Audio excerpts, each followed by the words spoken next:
Hello, good evening, good day, everybody, and welcome to the Ask Abhijit show, episode 144. I hope you're all doing very well.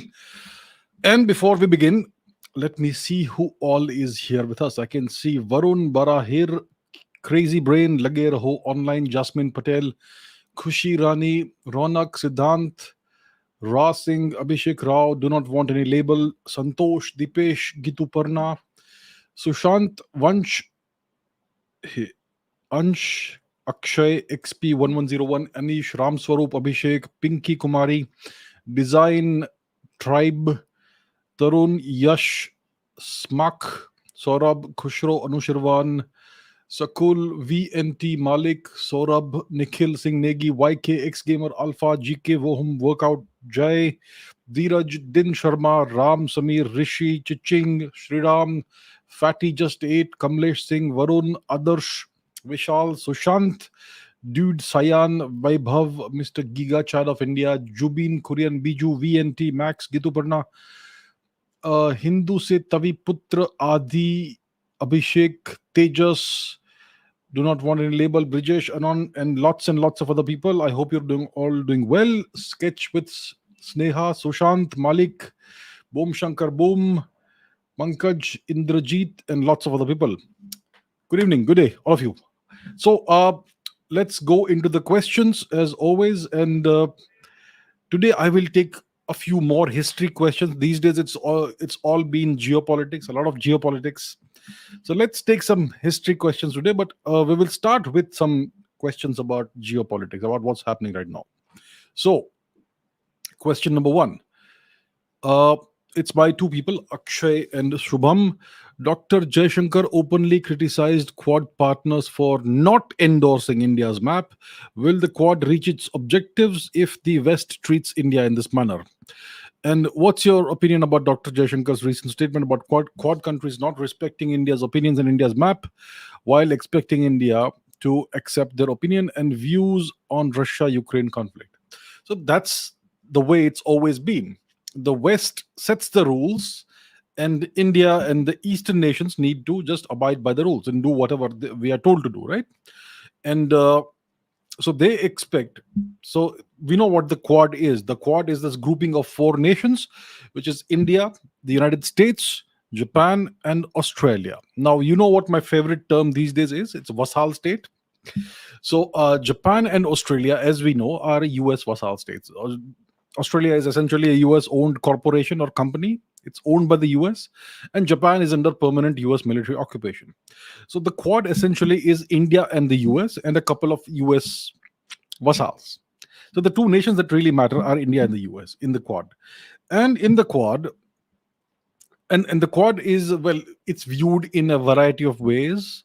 But one of the ways that people view the Quad is that the Quad is an anti-China grouping. So the major threat in Asia to peace and security and stability is China. We all know that China is an expansionist nation with an imperialist mindset. It has territorial disputes with almost everybody in the whole world. Yes, and especially all of its neighbors. So it's a big problem, right? And it's a threat to China. China is a threat to Japan. It's a threat to Australia. It's a threat to India, and it's a threat to US hegemony. So these nations have come together and they work in a variety of ways together. And the overall, well, objective seems to be to contain China in a way and to safeguard each other's interests. Now, the Quad, like I said, it's India and the US grouping of nations. So they expect India to abide by what the US calls the so-called rules-based world order, which is the whims-based world order of the US. Whatever they decide today is the rule, is the rule, and we would all abide by it. So they expect India to fall in line with US foreign policy vis-a-vis the Ukraine-Russia conflict. They want India to condemn Russia and to oppose Russia and to accede to all the sanctions that the West has imposed on Russia and to support Ukraine in a variety of ways. Yes, and India has steadfastly refused to do that.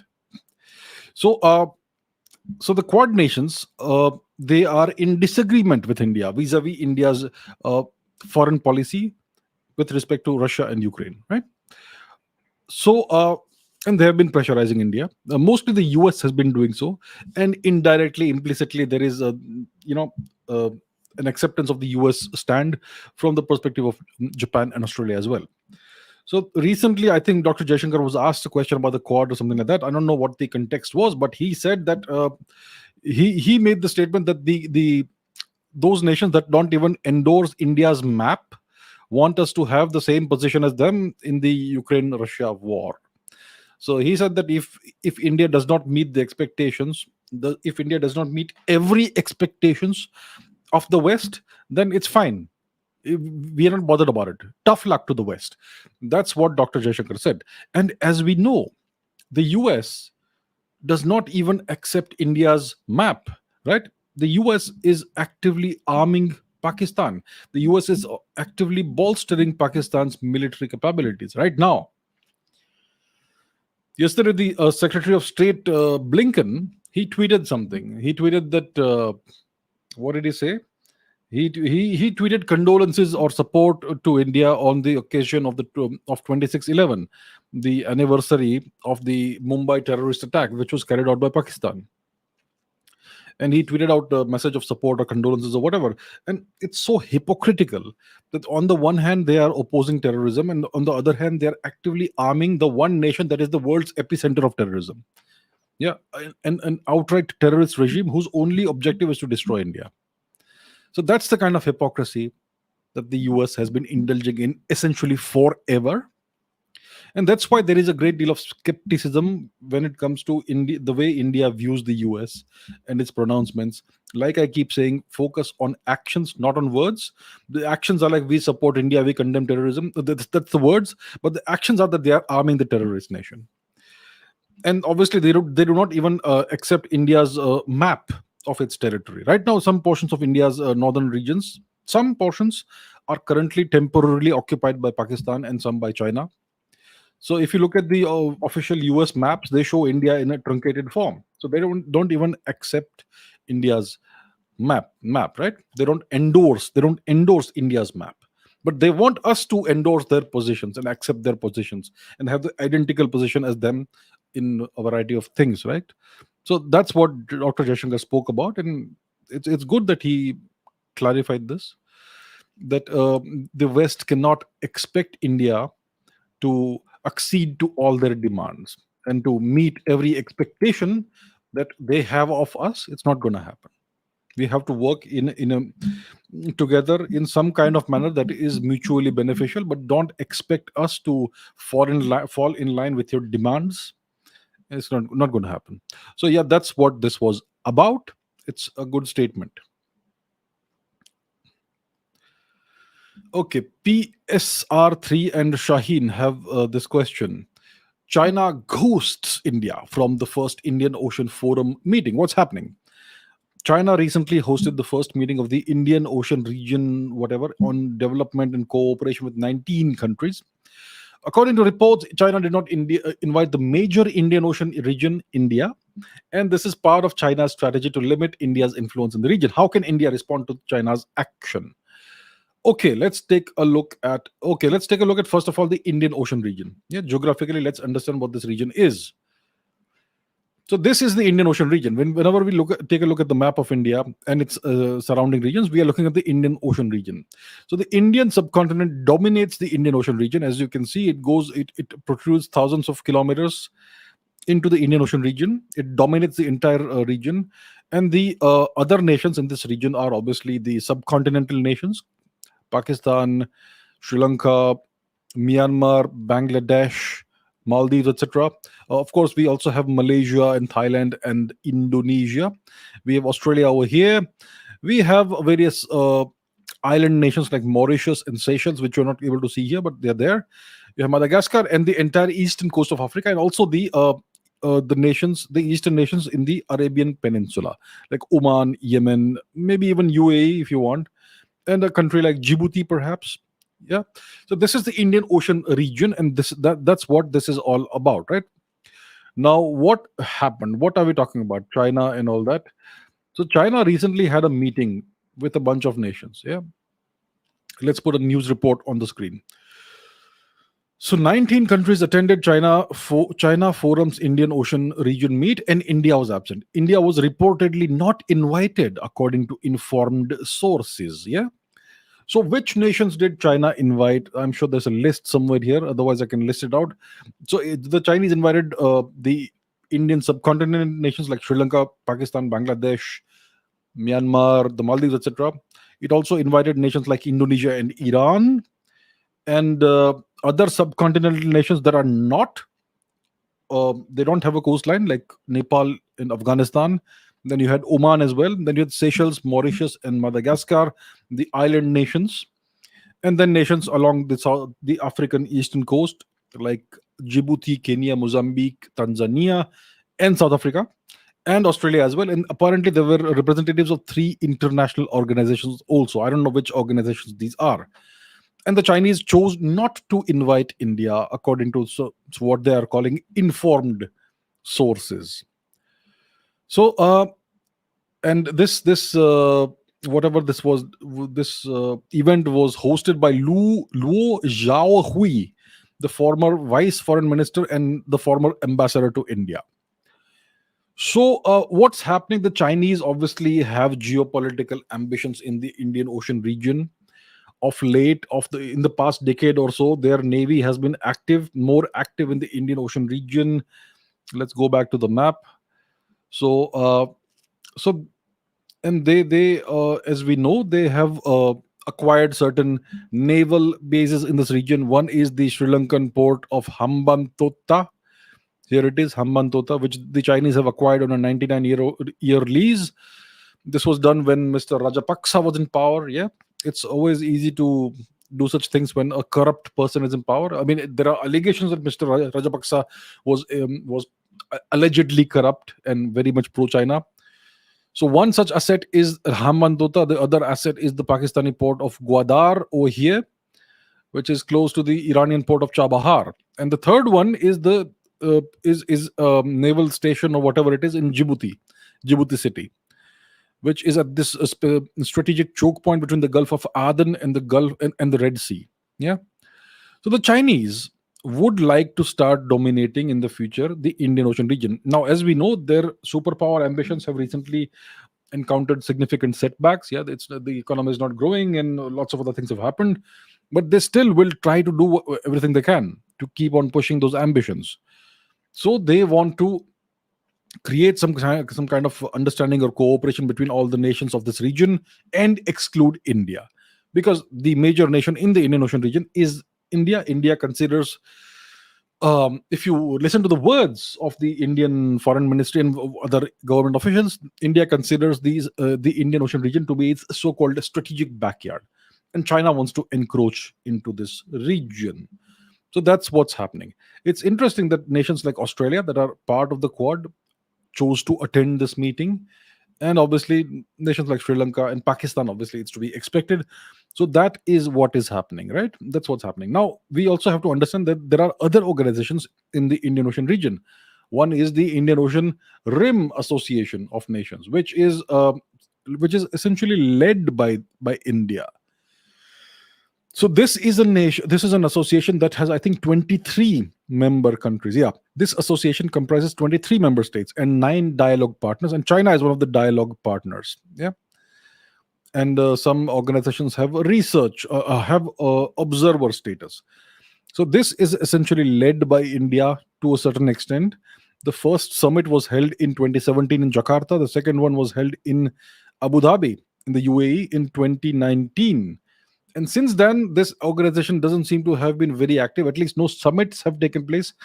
Of course, as we know, we had the coronavirus pandemic, which started in late 2019. And after that, things did not, the entire world order was disrupted.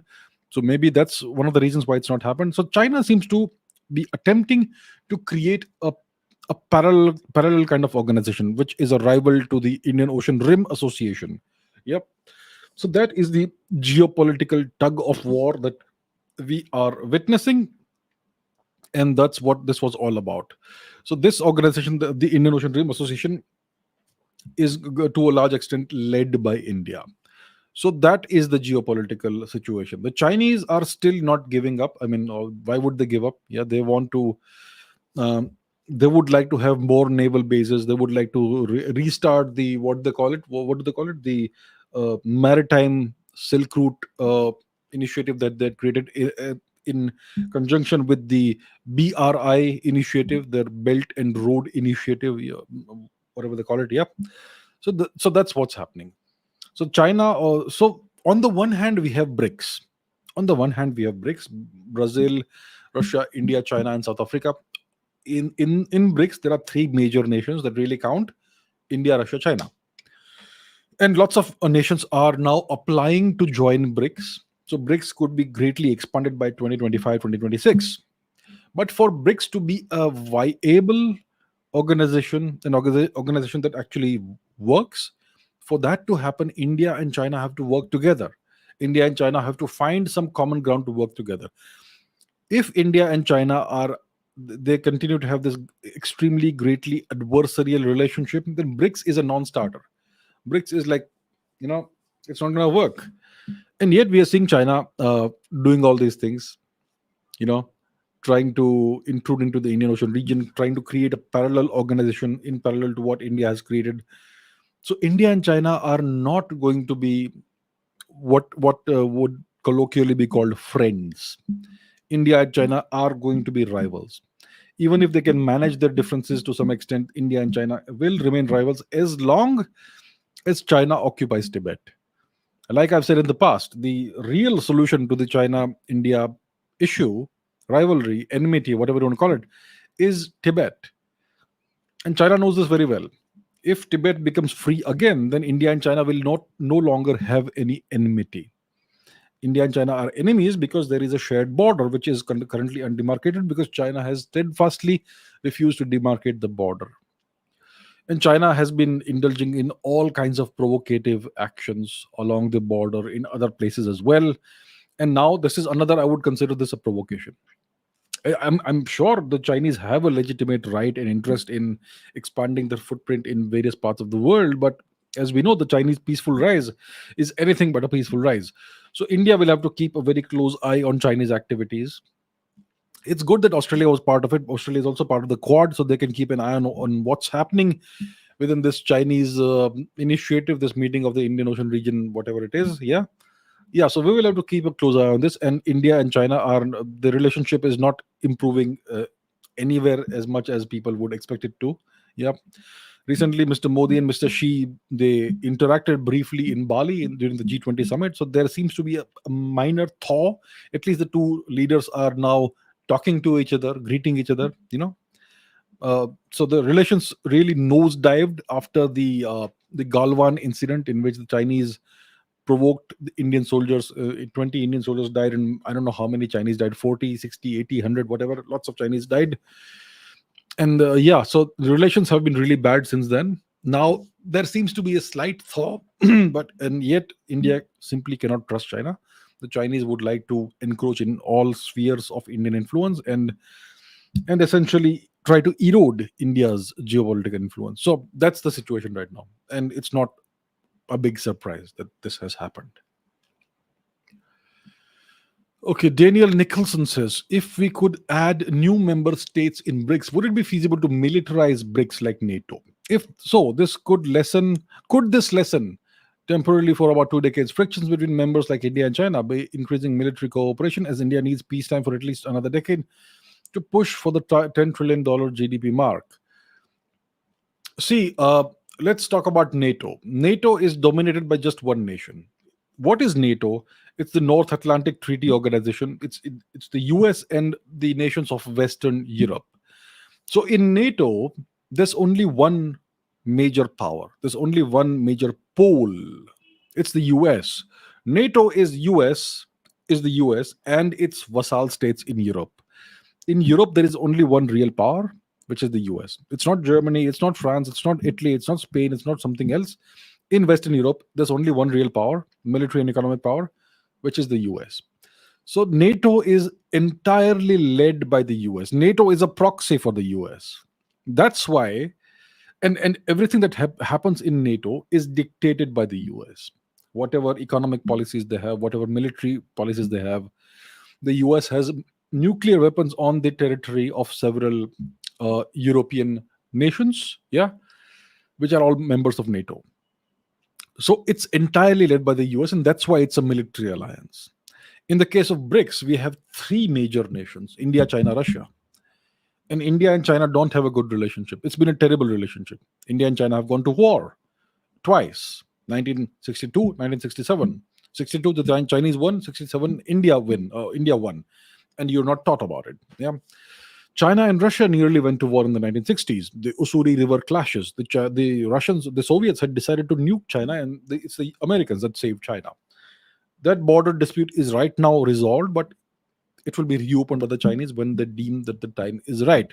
So China and Russia don't have the best relationship. They are cooperating and collaborating right now because they need to, but it's not a great relationship. So in BRICS, we have three centers of power.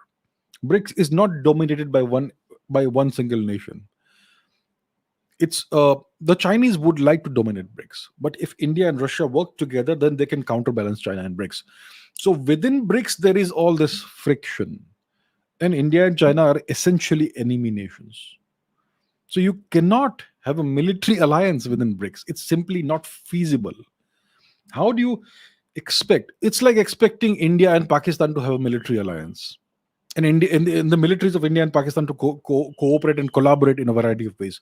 It's simply a non-starter. It's not going to happen. It simply can't happen. So that way, similarly, like that, India and China simply cannot work together from a military perspective. There is zero interoperability between the militaries of India and China. They are designed to oppose each other. So it's not possible. It's not going to happen. Even if you add new member states or whatever, the three major power centers are going to be India, Russia, and China. Yeah, you can add Saudi Arabia to it. Saudi Arabia has very good relations with India and even China, but India and Saudi relations are very good. So, but Saudi Arabia is not a major military power. They are a US vassal state right now. They would like to end that sort of relationship. They would like to become more independent. So all sort of such aspirations are right now in play from various nations. Indonesia wants to join BRICS. Turkey would like to join BRICS 1 year, and there are many other nations. Yeah, but even if you expand it, it's not going to be a military alliance. It's going to be an economic alliance at best. So yeah, because of the India-China relationship, the hostile relationship and the bad history, it is impossible to militarize BRICS. It's impossible to turn it into a military alliance. That can only happen when this coalition of nations or any coalition of nations is led by only one nation. Then you can have a military alliance. So BRICS is not going to be a military alliance as far as I can see. It's simply not possible. Okay, descended of Rigvedic clans says, please discuss the Southern Arc paper. It disproves many pseudo claims of Western academia propaganda. It disproves many things. Okay, let's discuss. And the other question is by VV. The Southern Arc paper by David Reich has challenged the steppe. Okay, the steppe as the homeland of the Proto-Indo-European languages, of the Proto-Indo-European language. Do you think this will lead researchers to consider the out of India theory or perhaps other theories as more convincing? Does Dr. Neeraj Rai's research on Indian origin of R1A have any consequences? Will it have any consequences on settling the Proto-Indo-European homeland debate? Okay. What is this paper and what is the debate about? So the debate is about the origin of the Indo-European people and their languages, the Indo-European languages. The Indo-European languages are a huge set of languages.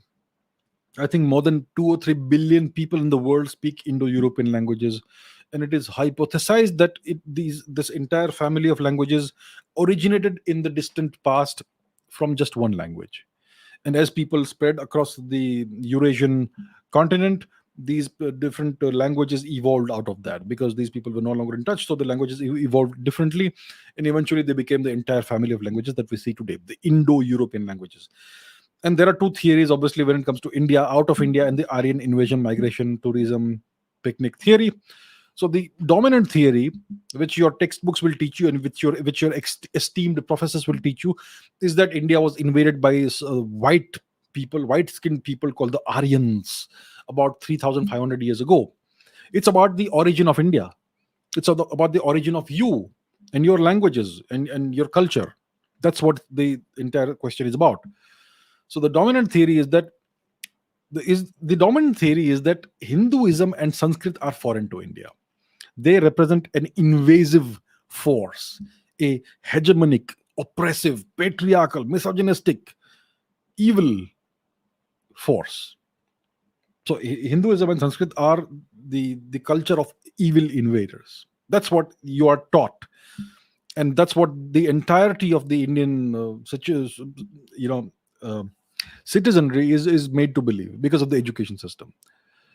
So now, so initially there was this hypothesis that there was an invasion. Then they could find absolutely zero evidence of any invasion. So then they changed the hypothesis to claim that it was a migration. It was not an invasion; it was a migration. And yet there is no evidence to even prove a migration. So they are stuck right now. So the one of the hypotheses. So what happened is that in recent times, in the 21st century, in the first decade and the second decade, archaeologists began to find evidence of an invasion, but an invasion in Europe, a very rapid and drastic and brutal invasion of Europe from the east. And as a result of this invasion, you had this sudden change in the uh, culture that is represented in the archaeological record, and you had a sudden abrupt change in the genetics of Europe. So the original European genetics, male genetics, disappeared and were entirely replaced by the genetics of these invaders who came from the east. These invaders who came into Europe, they came from the east. Which part of the east? They say it's a Central Asian steppe. Let's take a look at the Central Asian steppe. What is the Central Asian steppe? Let's go to the map. So they found that, see, this entire region is Central Asia, from eastern Ukraine up to Kazakhstan, Kyrgyzstan, Tajikistan, Uzbekistan, Azerbaijan, all that stuff. The north of the Black Sea, the Caspian Sea coast, and up to Kazakhstan, etc. That's essentially Central Asia. That's the entire Central Asian steppe. It's just grassland. That's what, nothing else grows there. So that region is called the Central Asian steppe. So it's clear that these invaders who came into Europe and obliterated the European male genetics and replaced the male genetics with their genetics, they came from the east, and it was believed that they came from the Central Asian steppe. So this then became the dominant theory, and these people, they were given the name of Yamnaya. It's a Russian word which means pit grave or something. So that's not what they called themselves. That's what today's archaeologists and historians call these people, the Yamnaya invaders of Europe. And it is said that that the Yamnaya also were responsible for invading India, and maybe they represent the Aryan invaders. The thing is that the Yamnaya have a different set of genes. I mean, they have almost the same genetics, obviously, but the dominant patrilineal lineage haplogroup is R1b, whereas the dominant patrilineal lineage in India is the sister haplogroup R1a. So the Yamnaya hypothesis doesn't seem to make much sense when it comes to India, because we have very little so-called Yamnaya genetics in India. But yeah, that's what it was. So now there is this new paper that has come up. So let's put the paper on the screen if I can find it. 1 second. Where is it? Just give me a second. All right, here's the paper. Let's put it on the screen. So this paper is called The Genetic History of the Southern Arc, a bridge between West Asia and Europe. It is the author. It's got a bunch of authors, including Joseph Lazaridis, other people, and obviously David Reich. So structured, abstract. What does it talk about? So let's take a look at this, the abstract, so that you understand. For thousands of years, humans have moved across the southern arc, the area bridging Europe through Anatolia and West Asia. We report ancient DNA data from 727 individuals of this region over the past 11,000 years, which we co-analyzed and with the published archaeogenetic record to understand the origins of the people. We focused on the Chalcolithic and Bronze Ages about 7,000 to 3,000 years ago, when Indo-European language speakers first appeared. So there's an assumption that you find a bunch of skeletons with a certain kind of genetics, and the assumption is that they are the Indo-European language speakers. This is an assumption. There is no evidence, because there is no correlation, definite correlation between language and genes. I am speaking a foreign language, it's foreign to me. I'm speaking English, but because I speak English, it doesn't mean my genetics have changed and they've become British or English genetics. My genetics are Indian subcontinent genetics. That's what I am, right? So, and today English is one of the dominant languages in India. So just because somebody speaks a certain language doesn't mean that their genetics are going to reflect the genetics of the place from which that language originated. So this assumption is deeply, deeply faulty. So they have found a bunch of genetics in certain places, and they claim that this is the set of genes that corresponds to Indo-European language speakers. Then the rationale is that genetic data are relevant for understanding linguistic evolution because they can identify movement-driven opportunities for language spread. We investigated how the cultural changing language of the changing ancestral landscape of the southern arc, as reflected in DNA, corresponds to the structure inferred by linguistics, which links Anatolian, that is Hittite and Luwian languages, with and Indo-European, that is Greek, Armenian, Latin, and Sanskrit languages. They had to put Sanskrit, but they put at the end, as twin daughters of a Proto-Indo-Anatolian language. The results: steppe pastoralists of the Yamnaya culture initiated a chain of migrations linking Europe in the west to China and India in the east. Some people across the Balkans, about 5 to 4,500 years ago, traced almost all their genes to this expansion. Steppe migrants soon admixed with locals, creating a tapestry of diverse ancestry from which speakers of the Greek, Paleo-Balkan, and Albanian languages arose. This is entirely speculative, but because once again, you cannot claim that a certain set of genes is correlated with a language or a set of languages. They should be talking about the genetics of the Yamna and the expansion and the migration or whatever they found. It's just wrong to correlate that with genetics, no, with languages. Anyhow, let's go to the conclusion. All ancient Indo-European speakers can be traced back to the Yamnaya culture. Okay, that's the conclusion they made, whose southward expansions into the southern arc left a trace in the DNA of the Bronze Age people of the region. However, the link connecting the Proto-Indo-European language speaking Yamnaya with the speakers of the Anatolian languages was in the highlands of West Asia, the ancestral region shared by both, and this is the genetic history of the southern arc. This is what they claim. So the analysis that they have done is genetic analysis. They have done analysis of ancient DNA, and on the basis of the analysis of the ancient DNA and the results they found, they are drawing conclusions about the spread of languages and culture. That is completely wrong. Obviously, they've put a caveat somewhere in the paper that it is not entirely going to be, the correlation is not causation and so on and so forth, and languages and genetics are not entirely correlated. They have made that, they've put that caveat in there to cover their backsides, but overall they're making the claim of the transmission of language and culture through these genetics, for which we don't have any real evidence. Yeah. Anyhow, but what's interesting about this paper, let me go to a lecture by David Reich and put that on the screen, because that will help you understand better what conclusion they have drawn from this. Yeah. So thus far, like I said, it was believed that the Yamnaya originated in Central Asia, the Central Asian steppe. So what are they claiming? So the southern arc is an area divided geographically between West Asia and Europe, which we define as spanning the culturally entangled regions of Anatolia and its neighbors in both Europe and West Asia, Cyprus, Armenia, the Levant, Iraq, and Iran. So what they are saying is that now the Aryan invasion or the origin, so essentially the claim they are making is that the origin of the Indo-European people is not in the Central Asian steppe, it's in the so-called Southern Arc, which extends up to Iran. Yeah. So understand this. Let's put the map on the screen and understand what this means. We have always been told that the white-skinned Aryans came from Eastern Europe or Central Asia, right? That story has been around since the days of what's his name, Max Muller. We have always been told that these are white-skinned people who came from this region, Central Asia and Eastern Europe.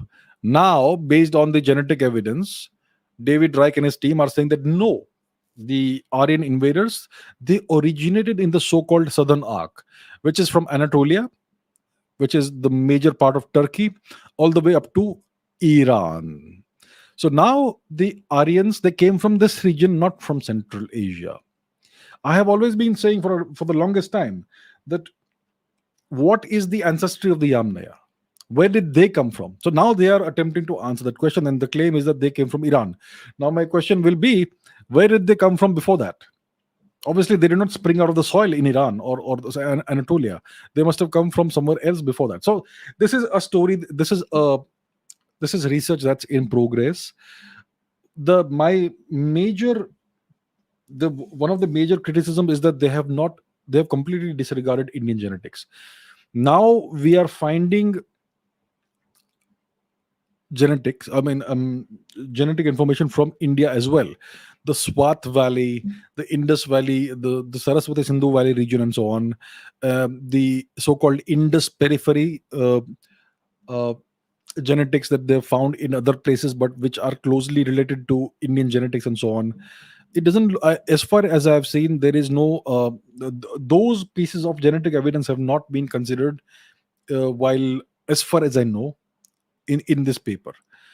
So what needs to really be done is that the major population center in the ancient world was India. It was India, and yet the Indian genetic component is not looked at all. So in the future, what needs to be done, and this has to be done by Indian geneticists, is that they need to sequence more ancient genetic data from India.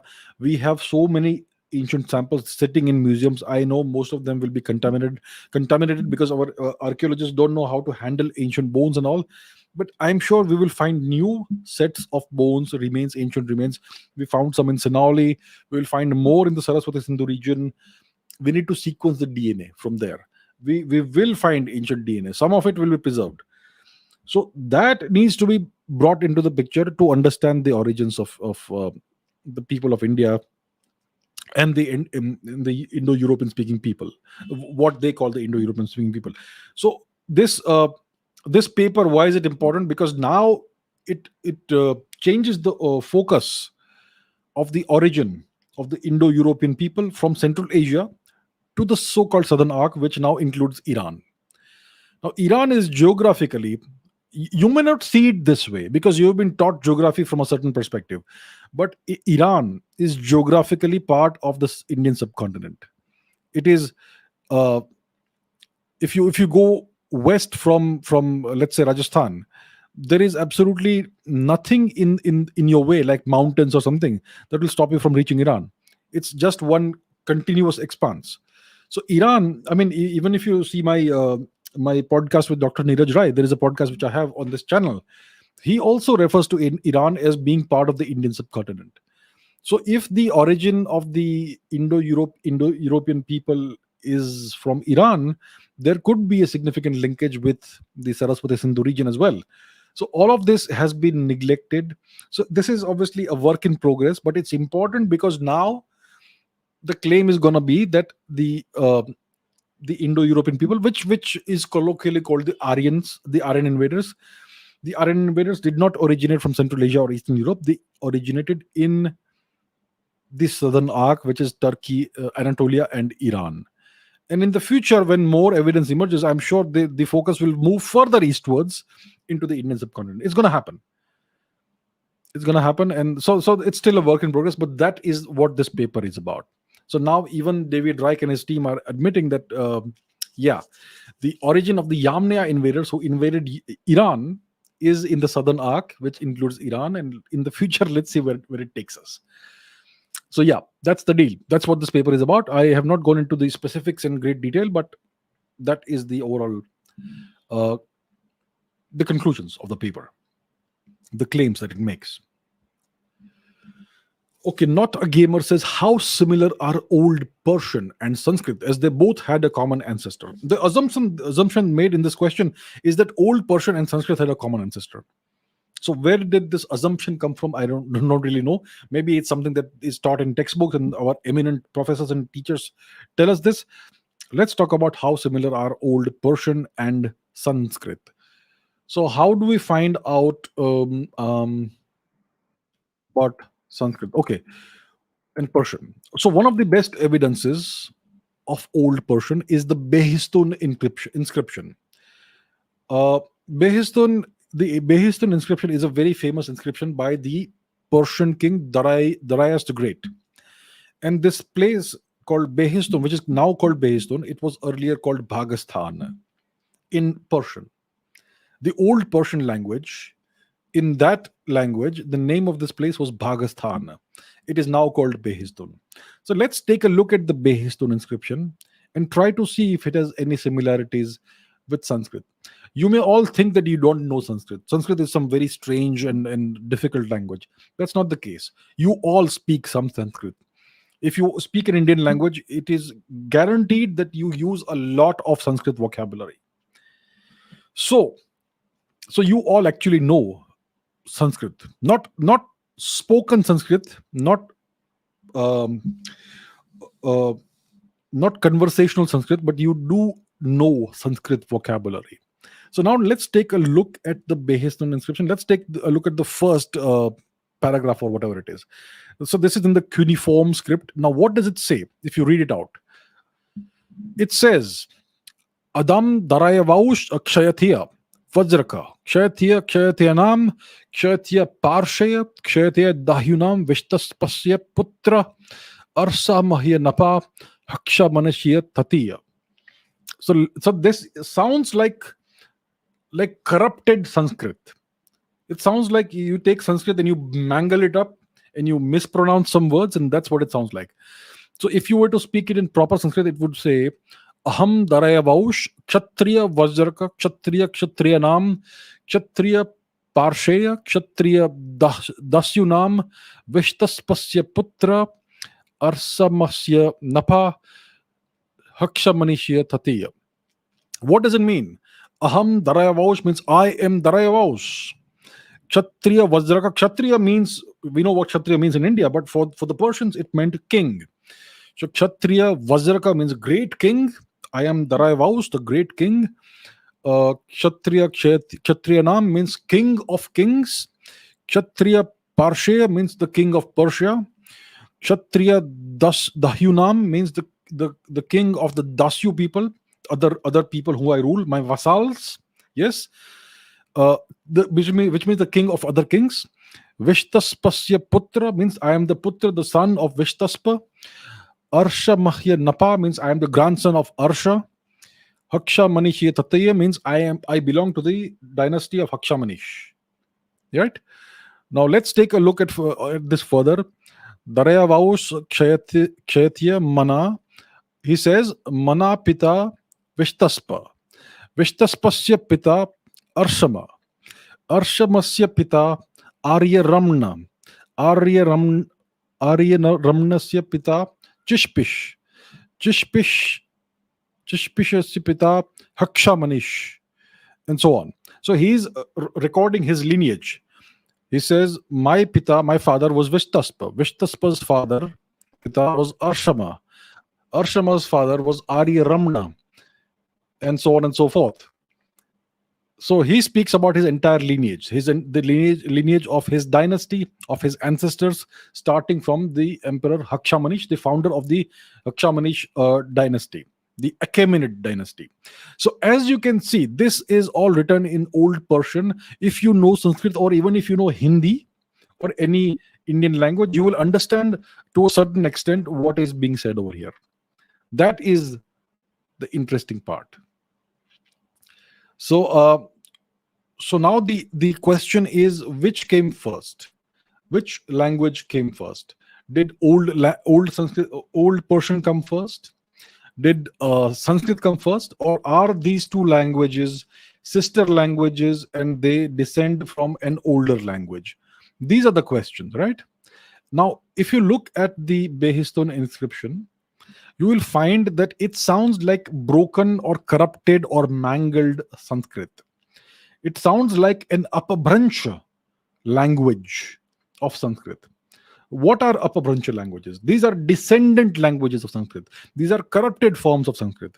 So today's languages, today's modern Indian languages, the so-called what are classified by linguists as Indo-Aryan languages, these languages are descendants of the old Prakrit languages. And the Prakrit languages are descended from Sanskrit, right? And Pali is one of those Prakrit languages. So, so, and if you look at Old Persian, it sounds like a Prakrit language or an Apabhransh language. So it is clear. It is clear. I mean, I'm sure lots of linguists will disagree, and I don't care what they say. I don't care what they say.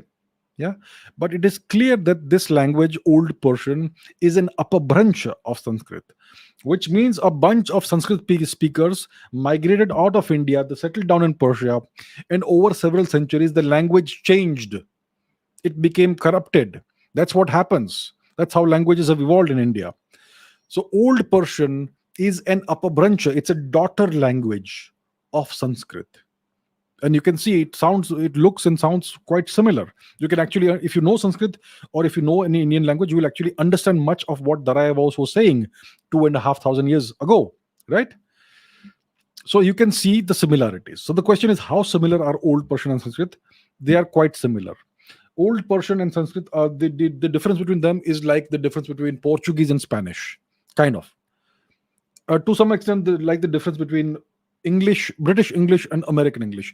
The pronunciations are different. The words are more or less the same, actually. So in the case of Old Persian, the pronunciations are different. Instead of sa, you have ha, and some words are mangled.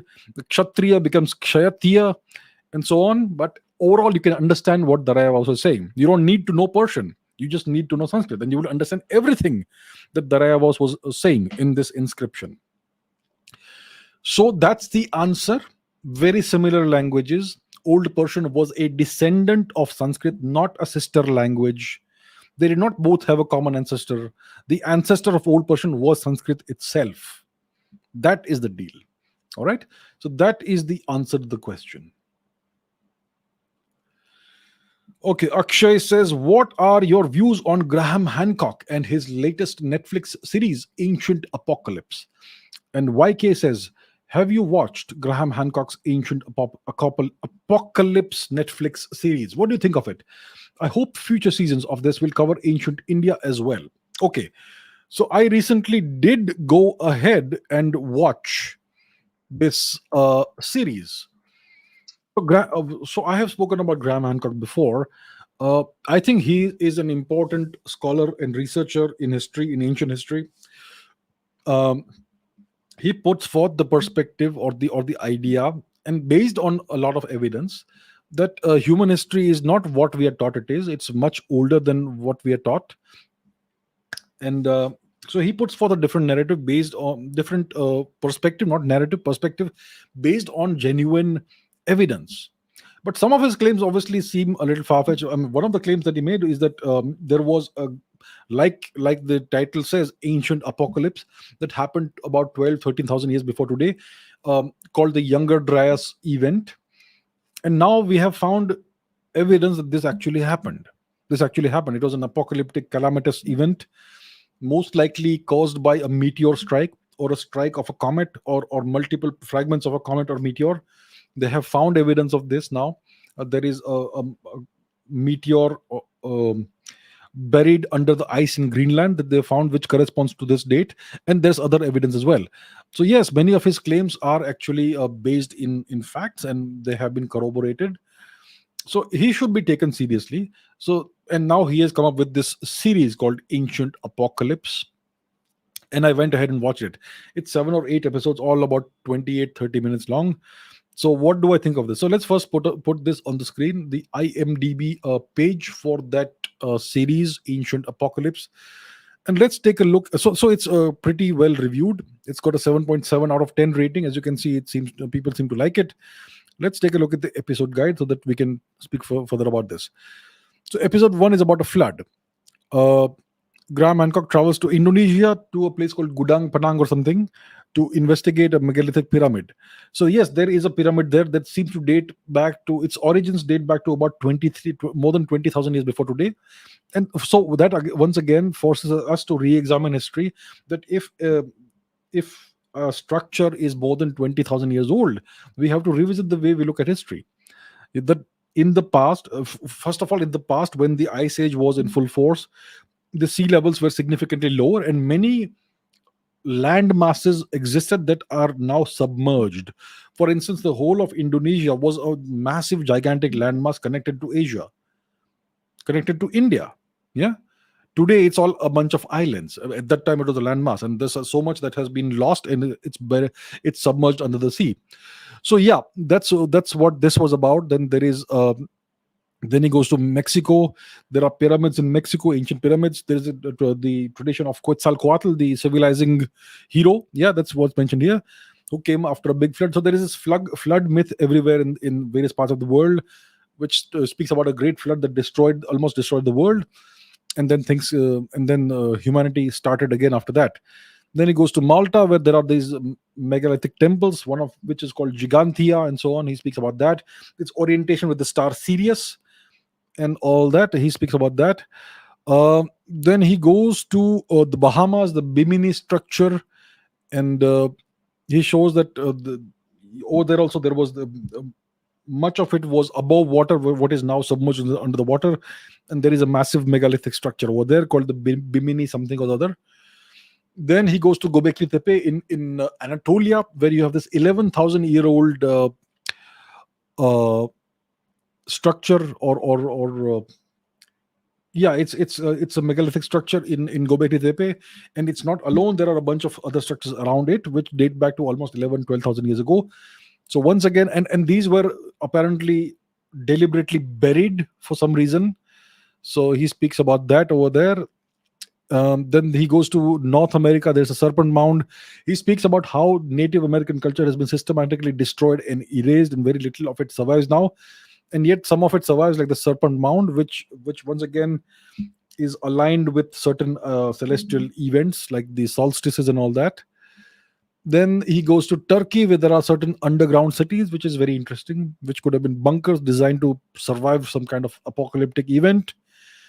And then he goes to North America, where you have the Channel Scablands, which seems to be a massive geographical terrain which was created by an enormous flood. Maybe at the end of the last ice age. Maybe the flooding happened because of a meteor strike on ice sheets and all that. So I watched the entire thing, and I all of it is interesting. Definitely interesting. He makes some very good points, but his major thesis is extremely flawed. His major central claim is that there was one single ancient civilization before the great flood, which seems to before the Younger Dryas event, which is about 13,000 years before today. So his major central claim is that before this event, the Younger Dryas event, there was one single advanced civilization in the world.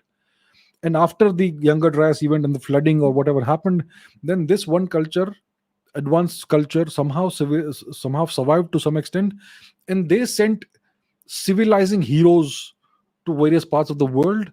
And that's how you have the tradition of Quetzalcoatl in Central America, and Osiris in Egypt, and various other civilizing figures who come from nowhere and civilize the people, teach them how to do agriculture, and teach them culture and laws, give them laws and all that. So his claim is that there was just one advanced civilization. I don't know why that claim is being made. Why were there not 7 or 8 different advanced civilizations before the Younger Dryas event? I mean, the Earth is a huge planet. There are so many different continents and land masses. So why only one advanced civilization? That sounds very Abrahamic, to have just one god or one advanced civilization that later gave civilization to the whole world after the world was destroyed during the or thrown into turmoil because of the Younger Dryas event. So that is one claim that doesn't make a lot of sense to me. Why keep on insisting on just one advanced civilization that civilized the whole world later? That sounds very much like the white savior narrative, that the white people went and saved everybody and civilized everybody. So that claim that is being made has no basis in fact. All the other evidence that Graham Hancock shows us, it is actual archaeological evidence. The interpretations are all subjective, obviously, but the central claim is not based in any evidence at all. It has no factual basis. It's just something that he seems to believe. The second thing which I did not like is that there is no mention of India. India is the oldest civilization, the civilization that the entire world knows of. It's the oldest continuously existing civilization in the world, and the oldest known civilization in the world that dates back almost 10,000 years, and maybe most likely it's much older than that. Graham Hancock studiously avoids India. None of the episodes covers India, and in one of the episodes, he speaks about the seventh episode about Turkey, in which he goes to Cappadocia and other places. He says that in the past there was once again there's a lag. All right, this seems to be lag, buffering. Let it return and then we'll talk about this. Is it still buffering? It seems to be a lag.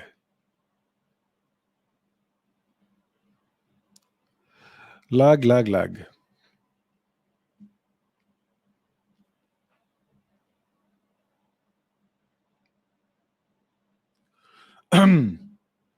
Now better, is it? Now better. Somebody is saying now better. Okay, I think it is better now, and I'm going to continue. So the thing about Graham Hancock is that he completely avoids India, which is incredible. It's an enormous omission. He also entirely omits Africa. There is nothing in Africa. Africa had its own culture, its own civilizations, its own kingdoms and empires.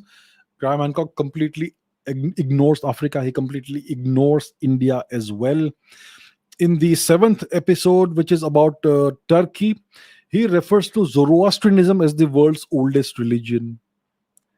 He speaks about the Zoroastrian or Persian tradition of the first human being called Yima, Yima, Yima, who then civilized. He refers to Yima as a civilizing hero, while the Persian Yima is nothing but the Rigvedic Yama, which we now call Yamaraj.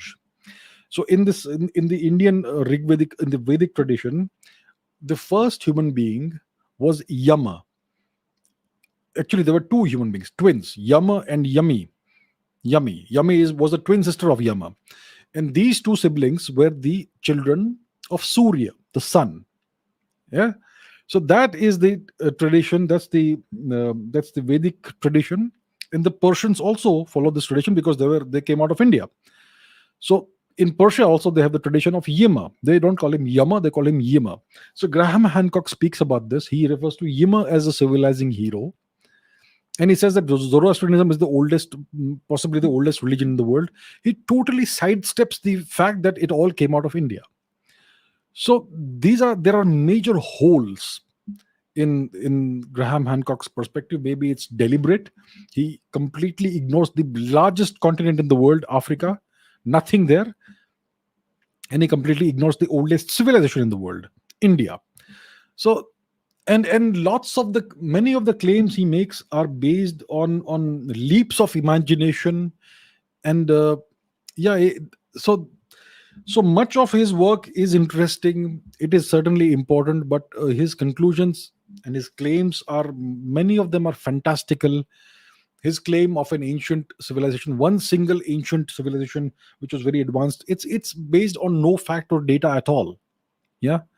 And clearly, even though he is open-minded, he's married to an Indian lady, etc., Indian origin lady, and he speaks about all these things. He says that the archaeologists and the historians have been misleading us, and they have this very dogmatic notion of things. But he himself seems to exhibit the same tendencies of dogmatism, of avoiding India and Africa and all that.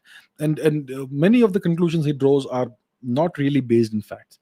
So that's the kind of mixed review I would offer to you about Graham Hancock and his work, and especially about this new series that he has come up with.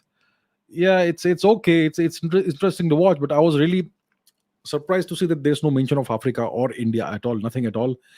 So clearly there is some, either he is not focused on these regions, he's only focused on America and some other places, or maybe there's some kind of bias. But as a researcher who is interested in the ancient world, and who has spent decades researching what the historians have been hiding from us, how is it possible that you never ever tried to investigate the history of India? So yeah, there's something, I don't know, fishy about this. I don't know. So definitely somebody we should take seriously to a certain extent. Some of his work is indeed important. It helps us plug certain holes in the record of history, in how we understand history. But yeah, there are major problems with Graham Hancock's work. So that's my review of specifically this series, Ancient Apocalypse. Saurabh says, how ancient is Judaism? So Judaism is the religion of the Jewish people, and it is the official state religion of Israel, of the nation of Israel. Where is Israel? I'm sure you all know, but let's put it on the map just in cases. Just in cases. Where's the map? Here it is. So, where is the nation of Israel? It's this tiny little nation on the east coast of the Mediterranean Sea. Yes, south of Lebanon, north of Egypt, west of Jordan and Syria. And yeah, so that's the location. So, Judaism originated in this region, in what is now called Israel, more or less. Right? So, how ancient is Judaism? Well, the oldest record that we have of Judaism or of the Jewish people is from an Egyptian record. It's an Egyptian inscription that, and it's well, historians are kind of divided about whether it does actually refers to the Jewish people or not. But assuming it does indeed refer to the Jewish people, this inscription is about 3,100 or 3,200 years old. So that's the, if it indeed refers to Jews, then that's how old Judaism may be. Maybe it would be slightly older than that. So maybe 3,500 years. But the oldest record seems to be about 3,000, 3,100 years old. So if Judaism is about 3,500 years old, yeah, then it would be approximately as old as the civilization of China. And they have a significant, extensive history. You had kings like King David, King Saul, King Solomon, etc., and so on. And then you had this region that was invaded and occupied and ruled by the Romans. Then there were the revolts against Roman rule by the Jews. In retaliation, the Romans destroyed the temple of Solomon in Jerusalem, and so on. So yeah, there's a whole history that the Jewish people have. And then you had the Crusades. Then you had the Islamic expansion in this region, and that they took over the region. And the Romans, they forced many of the Jews to move out of the region. The Jewish diaspora went all across Europe because of the Roman policies and all that. They were forcibly expelled out of the region. Then you had the Islamic occupation of the region. Then this region became entirely Islamic, entirely Muslim, more or less. The Jews no longer had a presence there for the longest time. So for the longest time, there was no Israel. And then Israel was recreated at the end, in the first half of the 20th century, by European powers, mainly by Britain, etc. There's a whole story in that. So that's when Israel started existing again. So that region is the original homeland of the Jewish people. This dates back to about 3,000 years, maybe 3,500 years. But for the longest time, there was no Israel. There was no nation of Israel. There was no nation state of Israel. That was recreated about less than 100 years ago. So that is the story of the Jews in very brief. It's a very complex and long history. But yeah, to answer the question, Judaism is about 3,000, maybe 3,500 years old at the most, as far as we know from whatever evidence we have. All right. Okay, Akhand Bharat says, congratulations on fire. Thank you very much. So, can you talk about the slavery of Europeans by the Islamic Ottoman Empire? How extensive was this slavery of Europeans? How many Europeans were enslaved in total? I don't think many people speak about this. And yeah, okay, all right. So, the Ottoman Empire obviously had this policy of slavery. They engaged in the slave trade. Lots of people were taken as slaves, mainly from Africa and also from Europe. So, what are the origins of the Ottoman Empire? The origins of the Ottoman Empire are the invasion and occupation of Anatolia by the Turks. So, the Turks, let's go to the map. So, the Turks were the Turkic people of Central Asia. Their origin most likely is in Eastern Asia, in the Mongolia region. Maybe the Xiongnu people that the Chinese spoke about were possibly the ancestors of the Turkic people. We also had Turkic people who ruled parts of northern India. The Turk Shahi, Kabul Shahi, Hindu Shahi dynasties, who were all Hindu, of course. Yeah, and they actually defended India for a couple of centuries from Turkic invasions, despite being of Turkic origin themselves. Anyhow, the Turks first started intruding into the region of Anatolia, which was historically Greek, about roughly 900 or 1,000 years before today, right? Um, and then over time, they made more inroads into the place, and eventually they were able. One of the major incursions into this region happened when the Turks were fleeing the expanding Mongol Empire. So in the 13th century, 14th century, there was a sudden new phenomenon in Central Asia, in Eastern Asia. The Mongol Empire emerged out of nowhere under the leadership of the great Genghis Khan, and the Turks were running from that. And that's how one of the major incursions into Central Asia happened, into Anatolia by the Turks happened under Suleiman Shah, if I'm not mistaken. And later, obviously, at that time, you had the Byzantine Empire in this region, which was the Eastern Roman Empire. And eventually, the Turks were able to conquer Constantinople. It is now called Istanbul, and so on. And then you had the Ottoman Empire, which was based out of Constantinople. It was also the Ottoman Caliphate. The Turkish Sultan was also the Caliph, right? And they had this practice of slavery, which was perfectly legal in their culture. And many of the slaves many of the people they enslaved were the Europeans themselves. So first of all, Anatolia was historically a Greek region. It was Christian at the time, and when the Turks started coming into Anatolia, they had this policy, they had this culture of bride kidnapping. So if a young Turkic man wanted to get married, he had to prove his manhood and his ability as a warrior by going into a neighboring village and kidnapping a girl and bringing her back, and then he could marry her. That was a custom. Bride kidnapping. It still exists in many parts of the world, including in Afghanistan and Pakistan, I believe. Yeah, bride kidnapping. So this was one of the customs they had. So when they started they started occupying Anatolia. They continued this tradition. They started kidnapping girls, the local girls, and marrying with them. And over time, the Turkic people who were originally Central Asian, and they looked like Central Asians or Mongols, they became completely Europeanized. So if you look at the people of Turkey today, they look like Europeans. They mostly have Anatolian Greek blood, or maybe Armenian Georgian blood, or Caucasian blood, Caucasus region, right? So it's all because primarily of this custom of taking kidnapping brides. So that you could consider to be one of the manifestations of taking a person as a slave, because you're kidnapping somebody and getting married to that person essentially becomes your slave for life. So that is one thing. Then they obviously had the slave trade. It is believed, let's take a look at some articles, right? Some scholarly articles. Otherwise, it's best to take a look at some scholarly articles. So here is one. European slaves in the Ottoman Empire, Christian slaves, Muslim masters, white slavery in the Mediterranean, the Barbary coast in Italy, 1500 to 1800. So that's a book from 2003. That is one. And I can also show you a review of that, which is, if it would ever load, it will load here. European slaves in the Ottoman Empire. It's a review article and so on. And there are many other books that have been written about this and articles written about this. So this was indeed a thing. It was indeed something that happened.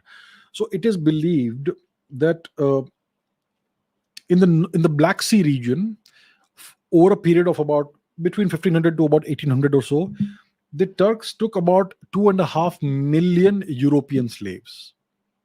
2.5 million European slaves. And the Turks also had this practice of they had this elite armed force called the Janissaries. So the Janissaries were entirely made up of slave boys. So the Turks had conquered parts of Europe, including the Balkan region and all, and parts of other Europe, other parts of Europe as well. So what the Turks would do is that they would force every household in these regions to give one boy as a slave to the Turks. It was not offered; it was taken. Yeah. So this was a custom. It was called the blood tax or something. I forget the Turkish name, devirsime or something they call it. Yeah. So all of these families in these regions, they had to give away one boy as a slave to the Turks. It would be young boy, maybe probably most likely less than 10 years old. Some of them would be older, but they would all be young, pre-teenage boys, most likely. Most of them. These boys would be taken as slaves, and they would be converted to the religion of the Turks, which is Islam. They would be offered education in the Turkish language, and they would be converted into soldiers. These soldiers were called the Janissaries, and this was also slavery. And the Janissaries were the elite bodyguards of the Turkish Sultan.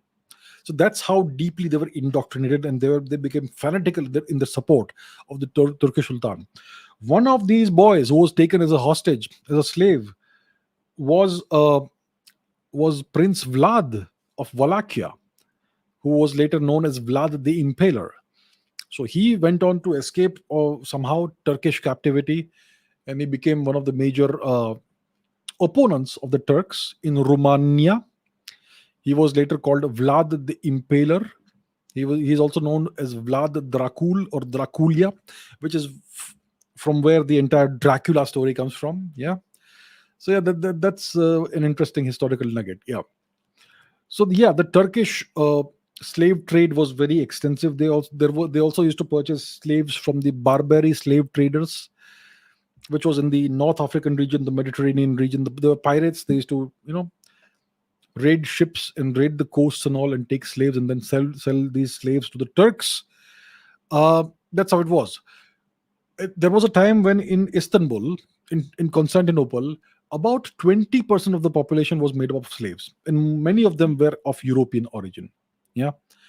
So overall, I think hundreds of thousands of people Europeans were taken as slaves in the North Sea region, not North Sea, the Black Sea region. It is believed about 2.5 million Europeans were eventually captured by the Turks and converted into slaves. So yeah, this is not really spoken about a lot for whatever reason, but yes, it was a very, very big deal. Okay, Evelina says, what weakened the ancient Indian society internally that allowed it to be conquered by foreigners after such major developments as in the field of prosthetics? Was it some kind of cultural degeneracy like in the West? Was India, after peaking, suffering cultural decline like in the West today? Is it a cyclical nature of civilization? Was India immune to this? Westerners say that women come to positions of leadership when society declines. Well, it depends on the culture and all that. See, what weakened Indian society internally that allowed it to be conquered by foreigners? It was not a weakening of Indian society that caused it to be that allowed it to be conquered by foreigners. In any society, in any civilization, there are these cycles of consolidation of political power and fragmentation of political power. So in India, we had various imperial phases. Entire empires that spanned the entire subcontinent and unified the entire subcontinent. You had the Mauryan Empire that unified the entire subcontinent politically. Just one ruler, the Emperor of India, whether it was Chandragupta Maurya or Ashoka or whoever else, one emperor of all India. That was during the Mauryan era. Then also during the Kushan era, when you had a great emperor like Kanishka who ruled over the whole of India and much more. Yes, almost all of India, and much more beyond India. So once again, uh, consolidation of political power across the entire subcontinent. Continent. Then you had the Gupta emperors who also unified the entire subcontinent politically. So whenever India was unified politically, it was impossible to invade. Before the Mauryan Empire, you had the Nanda Empire, the Nanda dynasty. And the Nanda dynasty was in power in India, over unified India, when the Greek warlord Alexander the Greek tried to invade India. And we know what happened. We know what happened. His soldiers rebelled, they mutinied against him. They said, "We will not go further east because we know what's waiting for us." The entire might of the Indian Empire, the Nanda Empire, the Greeks would have been obliterated. So, whenever India was unified politically under a single leader, under a single emperor, India was impossible to conquer. And there were times when these empires fragmented, and then you had political instability. You had lots of different kingdoms fighting little petty fights against each other. That's when it was easier to invade India. Yeah. So, and there have been multiple invasions and conquests of India by various foreigners. So you had the Greek invasion of India, which was subsequent to Alexander's invasion. This was in the post-Seleucid era. So you had various Indo-Greek kings who ruled in the Gandhar in northwest India. Some of them made inroads further east and so on. But they all absorbed Indian culture. They assimilated into Indian culture, and their descendants still live in India today. Nobody knows. Who knows who has Greek culture, Greek ancestry or not? I think most people in northern and western India will have a fractional amount of Greek ancestry, maybe 1%, 2% possibly. Yeah. Then you had the Kushan invasion, the Scythian invasion. Kushans and Scythians were of Indian origin. They lived in the Kushans lived in what was then called Uttara Kuru, and the Scythians, they roamed all across Uttara Madra, Central Asia. These people had Indian ancestry, and their culture was very similar to Indian culture. So they also assimilated very harmoniously into India. It is only in the past 1000 years that very foreign cultures came into India, and they tried to destroy Indian culture. So so India obviously was advanced in the field of prosthetics, in mathematics, in astronomy, in science, in all kinds of things, and in arts, all those things. That is of no use if you don't have the military strength and the political ability to defend the nation and the subcontinent. So you may have the best culture in the world, the most advanced science in the world, but if you are not unified politically and strong militarily, all of that is going to be lost. So that's what happened to India. So it was not a weakening of Indian society or a fault of Indian culture. It was just the unfortunate fact that the Turkic invasions happened when India was not unified politically. And that's why all of this happened. There was no cultural degeneracy in India. The cultural degeneracy entered India in the past 1000 years through foreigners. Yeah, so there was no cultural degeneracy. It is just the fact that India was caught at a time. India was invaded by the Turks at a time when there was no political unity. You had various kingdoms that ruled India in various parts of India, but there was no single unified center of power like an emperor, like you had when the Huns tried to invade India during the time of the Gupta emperors, Skandagupta, etc. And it was not successful as long as the Gupta Empire existed. So that's the reason. There was no weakening of Indian society or cultural degeneracy in India. One of the things that's said here is that Westerners say that women come to positions of leadership when society declines. In India, it's not been the case.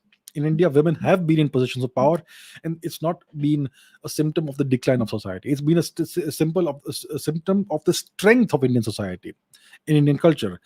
In Indian culture, women have the highest respect and regard, and women have historically taken positions of leadership. They have even fought wars and battles and all that in the past. So in India, if a woman is in a position of power, it's not a symptom of the decline of society or degeneracy of society. It's a symptom of the strength of Indian society. That's a whole different thing, right? Saurabh says, is Mahabharat post-Mauryan history? As per our great historian, Madam Romila Thapar ji, she says that Yudhishthir got inspiration from the great king Ashoka. it appears that she did actually make the statement. Let's take a look. We need to put some evidence on the screen for this to be taken seriously. So, what did the great lady Romila Thapar say? So, this was, I think, in 2019 or so. And there are some clips of this which are available on Twitter. So, history gold from the great historian Romila Thapar. Maybe Yudhishthir in Mahabharat had the image of Ashok in his mind when he renounced his kingship. So that's what Romila Thapar said in this video clip. I'm not going to play the clip over here, but that's what she actually said. Romila Thapar has been portrayed as one of India's greatest and most eminent historians. She has authored various books that are still taught in college, university, or whatever level. And she said that maybe Yudhishthir of the Mahabharat era had the image of Emperor Ashok in his mind when he renounced his kingship. Now, Ashok obviously was a Mauryan emperor of India. He lived in whatever BC, 232 BC or whatever it is. I don't remember the exact date, but yeah. Let's say what is said here is correct, and he lived in 232 BC. The Mahabharat era comes way before that. Way before that. So in the Mahabharat, there are mentions of the river Saraswati. So obviously the Mahabharat thing, the event of the Mahabharat happened when the Saraswati was still an active river and not a dried out, desiccated river, right? So the Mahabharat happened thousands of years before the Mauryan era, when Emperor Ashok ruled India. And yet this lady, this great eminent historian, made the claim that maybe Yudhishthir of Mahabharat was thinking of Ashok when he renounced his kingship. So yeah, that is something that the lady indeed said, and I have no logical explanation for what she said. It makes no sense to me. I'm unable to understand or fathom the thought process or the logic or the chronology. So yeah, obviously the Mahabharata is not post-Mauryan history. Mauryan history is very recent history. It's like day before yesterday. It's only 2,500 years before today. In the big picture perspective of Indian history, it's like day before yesterday. The Mahabharata happened several thousand years before that. So yeah, that's one of the great statements of this great eminent lady, Madame Romila Thapar. Incredible. Okay, Maine says, have you watched the interview of Salvatore Babones at India Today, where he claims that it is not the foreign institutions that are anti-India, but it's the Indian intellectuals that are anti-India? But I said, that foreign institutions are also anti-India. So what's your take on this? It's very interesting. So this gentleman, Salvatore Babones, I think he's Australian of American origin or something. I don't know what his background is. I have not seen the entire interview. I've seen some clips here and there. And he indeed said that, the major enemies of India are the Indian intellectuals themselves. He said that it's not the fault of Western institutions for being for drawing various conclusions that are anti-India. It is the fault of Indian intellectuals that this image of India has been created. Right? He said that it's the fault of the Indians, not the fault of these institutions in the West and the surveys that they create and all that. Yeah. The problem with this statement is that all these surveys are created by are done by the West. There are various surveys of human rights situations and happiness indices and democracy indices and all, which are entirely run by mainly the Americans and by various Western nations and Western institutions. It's not done by Indians, right? So what Salvatore Babones has done, he has exonerated all these institutions and laid the blame on the Indians. These Indians who then go on social media and parrot whatever the Western surveys are saying, these Indians are merely hired coolies. That's what they are. I will not take anybody's name because I don't want to. Yeah, that's not important. But the Indians who then put it out on social media and publicize it, they are nothing but hired minions, hired coolies, sepoys. Yeah, that's what they are. But the samples of these surveys are selected by the agencies, by these institutions, right? There is the Pew Group, which conducts research on I don't know what languages and religion and caste and human rights and whatnot. That's not run by Indians. Yeah. So this statement that was done by these days, Mr. Babones has become very popular. All Indian podcasters and journalists are interviewing him. He's become kind of a celebrity, etc.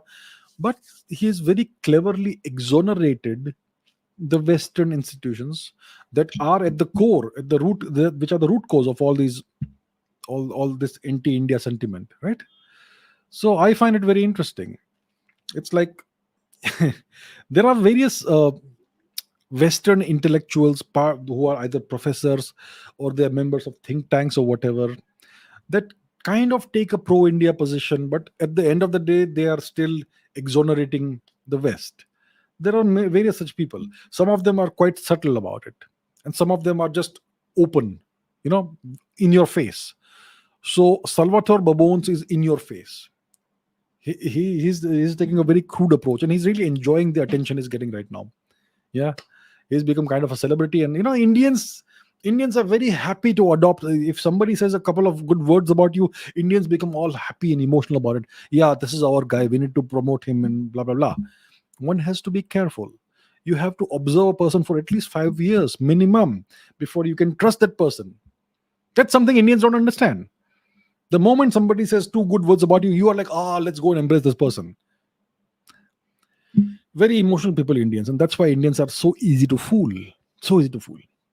Anyhow. Okay, two questions here. One is by Mangal. How and when did Indians start living in Guyana? And the other question is by Kuldeep. I have recently been to Amsterdam and I came across some Indian looking people who I came to know were not Indians but Surinamese. They look similar to us. Even their food, their customs, culture, ethnicity is very much like us. But it seems that they were contract laborers or slaves during colonial times. So, can I discuss the ancestry of the Surinamese people? So, first of all, okay, good question, very nice. Let's first look at the geography of the region to understand what we're talking about. Suriname and Guyana, the question is about these two nations. Let's go to maps. Maps. So, where is Suriname? Where is Guyana? It's in South America, on the northern tip, on the northeastern part of South America. So you have French Guyana over here, where you have the rocket launching station, which is run by the French, Kourou. Then you have Suriname over here. And to the east, to the west of Suriname, you have this nation called Guyana. Yeah. And Guyana is also a cricket playing nation, for instance. Yeah. So what's the story? What's the history? So in Suriname, you have people of Indian origin who look like Indians. They look exactly like Indians. Yeah. And their customs are Indian culture customs. Their food is Indian food, but they most likely speak the Dutch language. So that's the deal. In Guyana, you also have Indians and all, lots of Indians. And then you have Trinidad and Tobago and the West Indies nearby. And we know there are lots of Indian origin people in the West Indies. So what is the story? What is happening over here? That's the question. Let me put something else on the screen. Excuse me.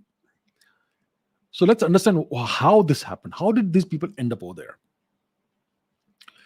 So take a look at this image. This is something I tweeted in 2017. The British transported 500,000 Indian indentured laborers, which means slaves, to Mauritius. They transported 500,000 of such Indians to the Caribbean region and Guyana, and 1.5 lakhs to South Africa.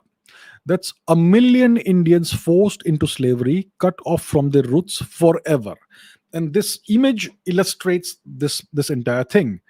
So these are the voyages which were forced upon Indian indentured workers, which are slaves, between 1835 and 1917. So the British created this new terminology, indentured workers, to replace the term slaves. But it was exactly the same thing. There was no real difference. So when we talk about Suriname and Guyana, there's 500,000 Indians who were transported forcibly to this region.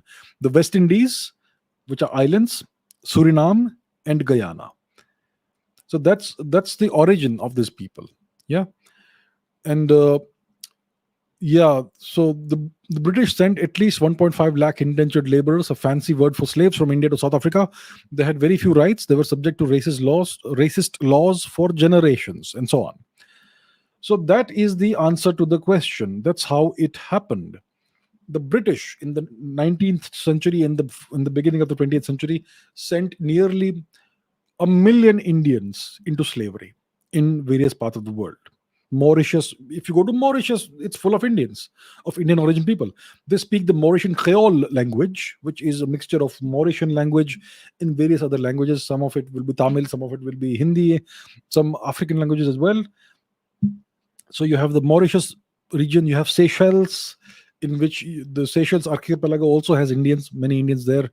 We know about South Africa, obviously. We know about the east coast of Africa. And we have Guyana and Suriname in the West Indies region. Now let's talk about Suriname. Let's go a little deeper into Suriname. I'm putting up a Wikipedia article on the screen. As always, let me remind you, Wikipedia is not always a trustworthy source of information, but we'll just keep it here for the sake of convenience. So in Suriname, there is the Indo-Surinamese population, many people of Indian ancestry. Let's look at Suriname itself, and let's look at the demographics in Suriname. Do we have a section on demographics? Here we have it. If you look at the ethnic groups in Suriname, the largest ethnic group is Indians. 27.4% of Surinamese people are of Indian origin. Then you have Maroon and Creole and Javanese. 14% of the people of Suriname are Javanese from Java, Indonesia, Yavadweep. And the French rulers in this region, they considered the Javanese also to be Indians. But today they are considered to be a separate category. Right? So yeah. So the largest ethnic group in Suriname is Indians. And the current the current president of Suriname is of Indian origin. Let's put this gentleman's page on the screen. His name is Chandrika Prasad Santokhi. Chandrika Prasad Santokhi, who is a Surinamese politician, former police officer, the ninth and current president of Suriname. Right? So yeah, he is of Indian origin. And also the same thing in Guyana, lots of Indians there. So that is the deal. So that is how these people ended up, these Indian origin people ended up in Suriname, in Guyana, as indentured laborers, essentially slaves, and now they are a significant percentage of the population there, and they still continue to practice their culture and their traditions to a large extent. Many of them, if you look at the religions that you have in Suriname today, let's take a look at that. I am sure Hinduism will be in a minority because many of them will have been converted to whatever other religion exists there. Let's see religion. Indians are 27.4% of the Surinamese, but Hinduism is just 18.8%. And Christianity is the major religion in Suriname, more than 52%. So yeah, no surprise there. That's what happens. Anyhow, if you look at the Hindu Surinamese and Hindu Guyanese people, they are more Indian or more Hindu than Indian Hindus themselves. They have preserved their culture better than it is preserved in most parts of India today, which is strange, but not surprising. Okay, this is by Val, who says, come on. The Native Americans were not exactly all peace, flowers, and butterflies. They were bloodthirsty tribes who practiced human sacrifice and were murdering each other in their wars for resources, just like any other people on earth. It just happened that the stronger tribe came and took their land. The American natives, which is the Europeans, the American natives would have done the same if it had been vice versa. So this person, I don't know who it is claiming that the Native Americans were cruel, bloodthirsty barbarians who were sacrificing humans and maybe sacrificing children and murdering each other. They were just brutal, primitive savages. And the Europeans came and they were stronger and they civilized them. That is the narrative that we are seeing all across. That has been the dominant narrative for the past several centuries. Yes.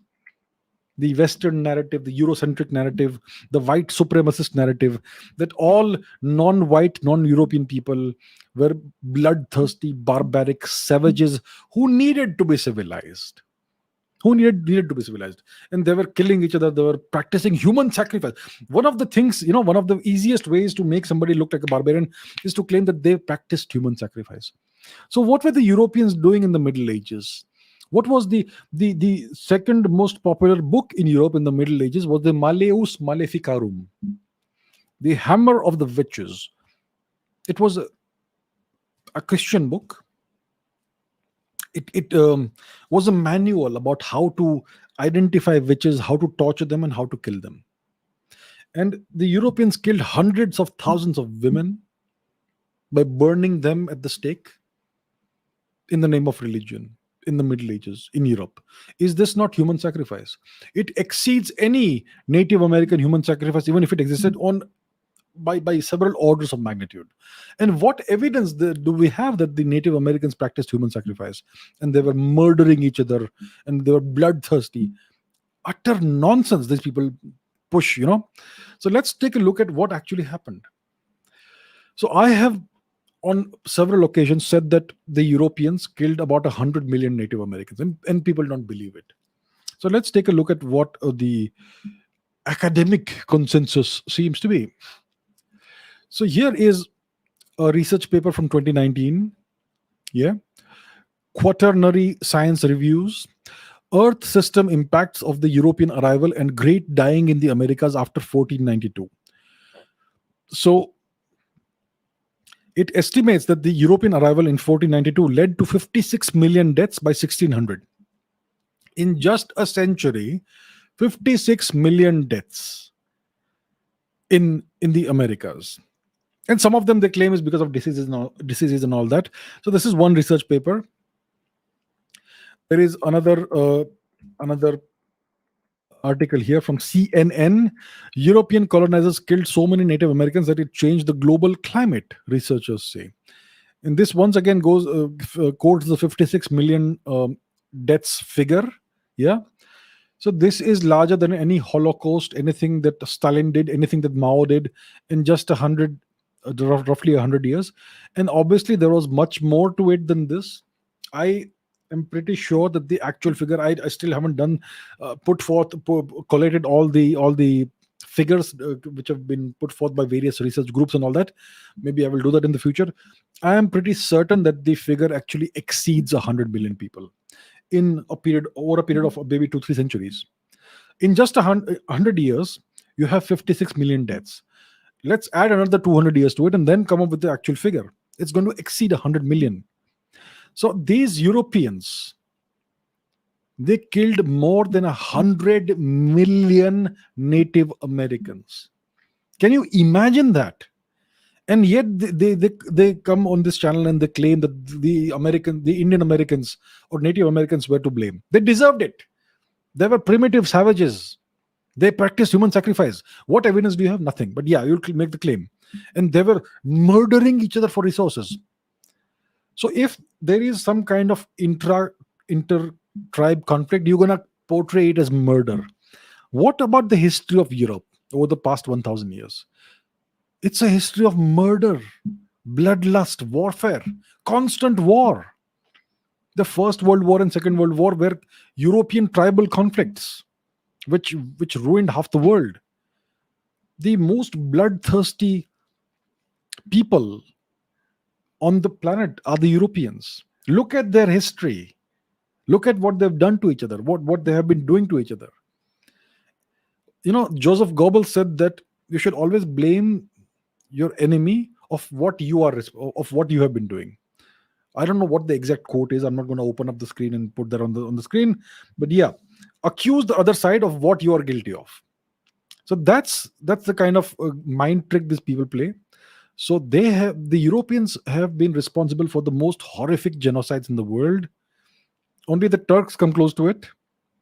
What the Turks did in India would possibly exceed 100 million deaths. Yeah. So the Native American genocide is something similar. And yet they have the gall to come here and say that the Native Americans deserved it because they were bloodthirsty apparently and primitive and backward, and they practiced human sacrifice and were murderers. So it's fine. It's fine what happened. This is the narrative that has been the dominant narrative for more than a century. ever since the for a couple of centuries at least, ever since the age of colonialism began. So they colonized the world, they destroyed the world, they plundered the world, they conducted genocides in at least three continents, and then they accuse the other side of being primitive and barbaric, and that's why it is justified. So that's what we have been up against all this time. Now it will change. It's high time that we put forth the truth. Okay, Rishi says, I recently came across many articles which say that the Russian military doesn't use the BrahMos missile. The reason cited was that they already have the P-800 Onyx missile, which India has redesigned to create the BrahMos. To which degree is it Russian, the BrahMos? How much has India added to it, and why does Russia not use it? Okay, I'm sure we all know what the BrahMos missile looks like. Let's take a look at BrahMos. What does the BrahMos missile look like? We want to see what it looks like. Let's do that. Let's put that on the screen. So here's a simple image search for the BrahMos. And here's what the missile looks like from the side. Here's another view of the BrahMos missile. Another one. Here's the BrahMos missile taking off, and so on and so forth. So this is the overall appearance of the BrahMos missile. Now you are referring to the P-800 missile, right? So let's see what the P-800 missile looks like. It's called the Onyx missile. So if you look here, it looks very much like the BrahMos missile. And the fact is that the BrahMos missile has been created, constructed, designed, whatever, based on the design of the P-800 Onyx missile. So that's why the BrahMos looks very much like the P-800. And the Russian military has the P-800 Onyx missile. And it's been used in various conflicts, including most likely in the Ukraine conflict as well. Now, the BrahMos missile is a more advanced version of the P-800 Onyx. How much of it is Russian, how much of it is Indian, we don't quite know. These facts will not be revealed to the public. This is classified information. It's not available for public consumption. So yes, it's a jointly developed missile. Indians and Russians, Indian scientists, engineers, and Russian scientists, engineers have collaborated in creating the BrahMos missile. It will be a more advanced version, most likely, of the P-800 Onyx, and so on, right? So that's what it is. Now, why does the Russian military not use the BrahMos missile? Well, the Russian military doesn't use the BrahMos missile because they already have the P-800 Onyx, first of all, and secondly, because they have other missiles as well. For instance, they have the Zircon missile, the 3M22 Zircon missile, which is a scramjet-powered maneuvering anti-ship hypersonic cruise missile. So the BrahMos missile is a ramjet-powered maneuvering anti-ship supersonic cruise missile. The BrahMos missile has a top speed of maybe Mach 2 or Mach 3. Yeah, 2 or 3 times. I think it's 2 times the speed of sound. So it's a supersonic missile. Maybe 2.5 times the speed of sound. So maybe Mach 2.5. The Zircon missile is a Mach 9 missile. It travels at 9 times the speed of sound. Right? It's a hypersonic missile. And it doesn't use a ramjet motor. It uses a scramjet motor. A supersonic combustion motor. So the Russians have more advanced missiles, and that's why they most likely and because they also have the P-800 Onyx missile and the Zircon missile and various other missiles. That's why they that's why they've chosen not to use the BrahMos missile thus far. There have been reports that some of the BrahMos missiles will be inducted in some of the various Russian naval assets, maybe destroyers or whatever. So we're not sure if it has happened or not, but the Russians have multiple alternatives. Now we are obviously designing. There are new variants of the BrahMos missile in development right now, including a hypersonic version, including a smaller version, there's a whole bunch of missiles that are currently in development. Maybe they are developed, maybe they're not. These matters are not publicized. So there's all that happening. So the Russians have lots of options and alternatives, and that's why they have not inducted the BrahMos, as far as we know, in their military. So yeah, they have options. And the Zircon missile is a very interesting missile. It seems to be a missile that nobody has any defense against. It's a Mach 9 maneuverable missile. So it's not a missile that will go tower in a straight line. It will maneuver like the BrahMos does. The BrahMos missile is a maneuvering missile. It can do this S-shaped pattern while cruising over the sea. It can also dive suddenly from a height. So if you have a Chinese military station on the other side of a Himalayan peak, then you can launch a BrahMos missile that goes above the peak and then dives 70 degrees down at a 70-degree angle. So the BrahMos is a maneuvering missile. The Zircon is also a maneuvering missile, but it maneuvers at Mach 9, incredible speed. I believe there is no missile defense system in the world that can defend a target against the Zircon missile. So whatever aircraft carriers the British have or the Americans have, they have no defense against the Zircon. They could defend themselves against the BrahMos possibly, but not against the Zircon. So the Russians have more advanced missiles, and that's why most likely they have not inducted the BrahMos. And I would say that India should possibly try and acquire some of the technology or some of those missiles, the Zircon, for instance, because you can't rely on just one missile. Obviously, we are coming up with various new variants of the BrahMos missile, but we should have a whole family of missiles for different uses. I mean, if you are a carpenter, you don't have only one tool in your toolbox, right? You have a whole bunch of tools, right? So we need to diversify our portfolio of missiles. Obviously, we have a whole big portfolio of various kinds of ballistic missiles. We do have that, no doubt. We are also we have the Shaurya missile, which is a kind of hybrid kind of missile. We also have the Nirbhay missile, which is a subsonic cruise missile that is under development and which seems to now now doing well in tests and all that. But we should also invest in supersonic and possibly hypersonic missiles. Yeah. So yeah, we should do that. All right. Vaibhav says Turkey has released images of its new 5th generation fighter aircraft, which is currently in the fabrication phase. And it will be completed in March 2023.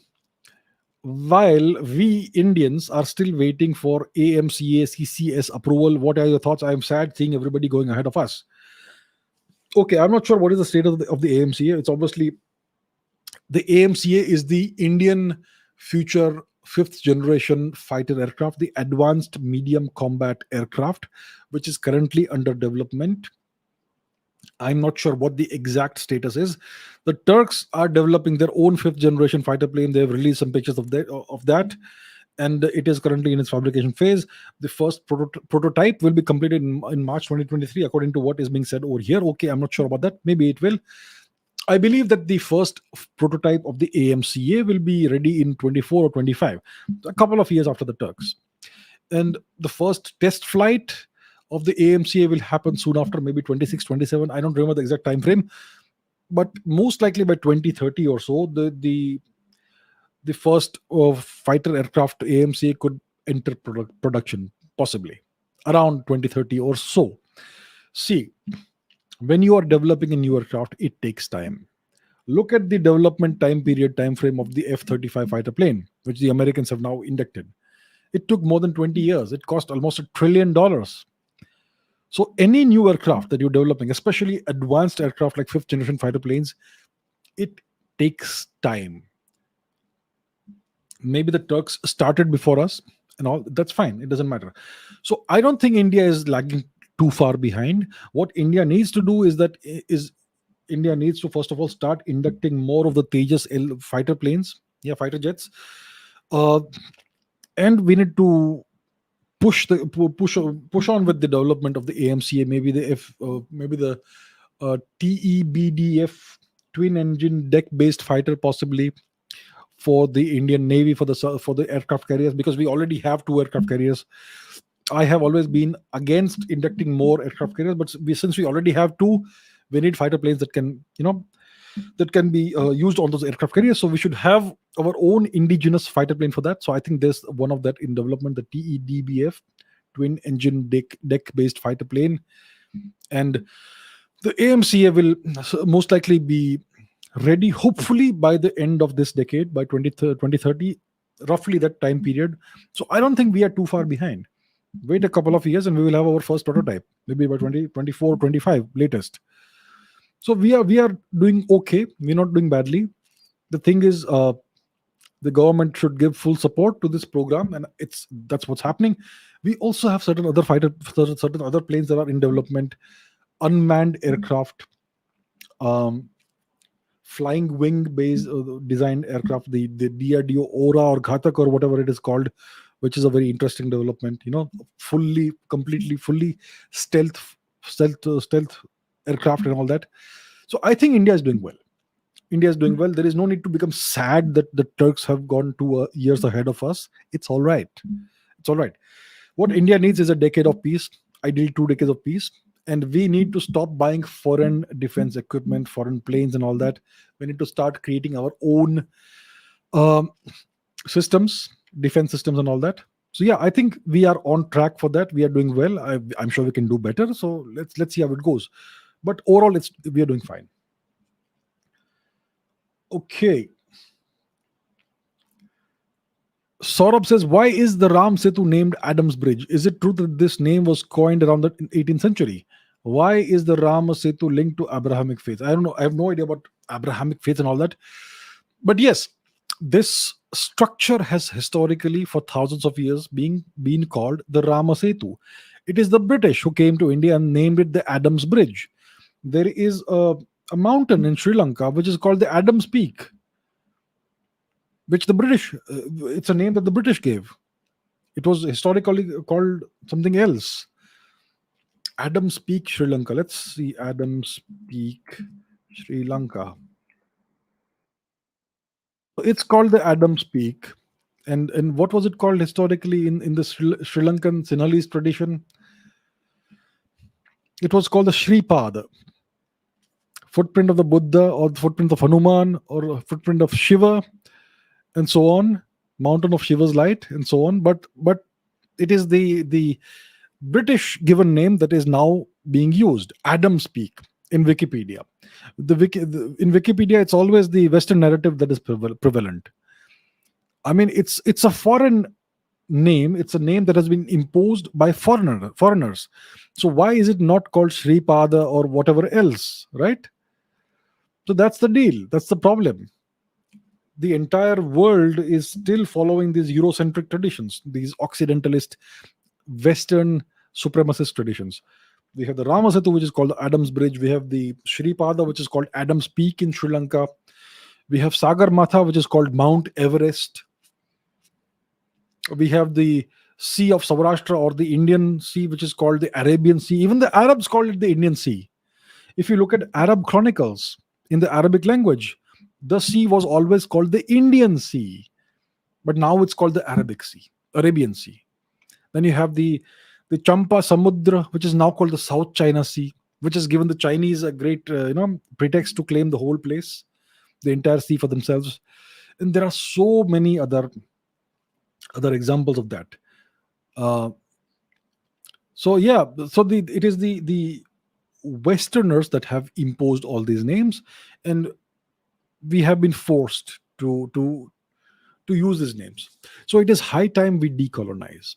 There are so many names in India, place names of places, of cities and towns and villages and roads and other landmarks, which are named after invaders and after the Europeans.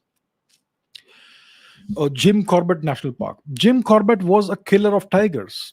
He was a poacher. Why have we named this national park after that barbarian?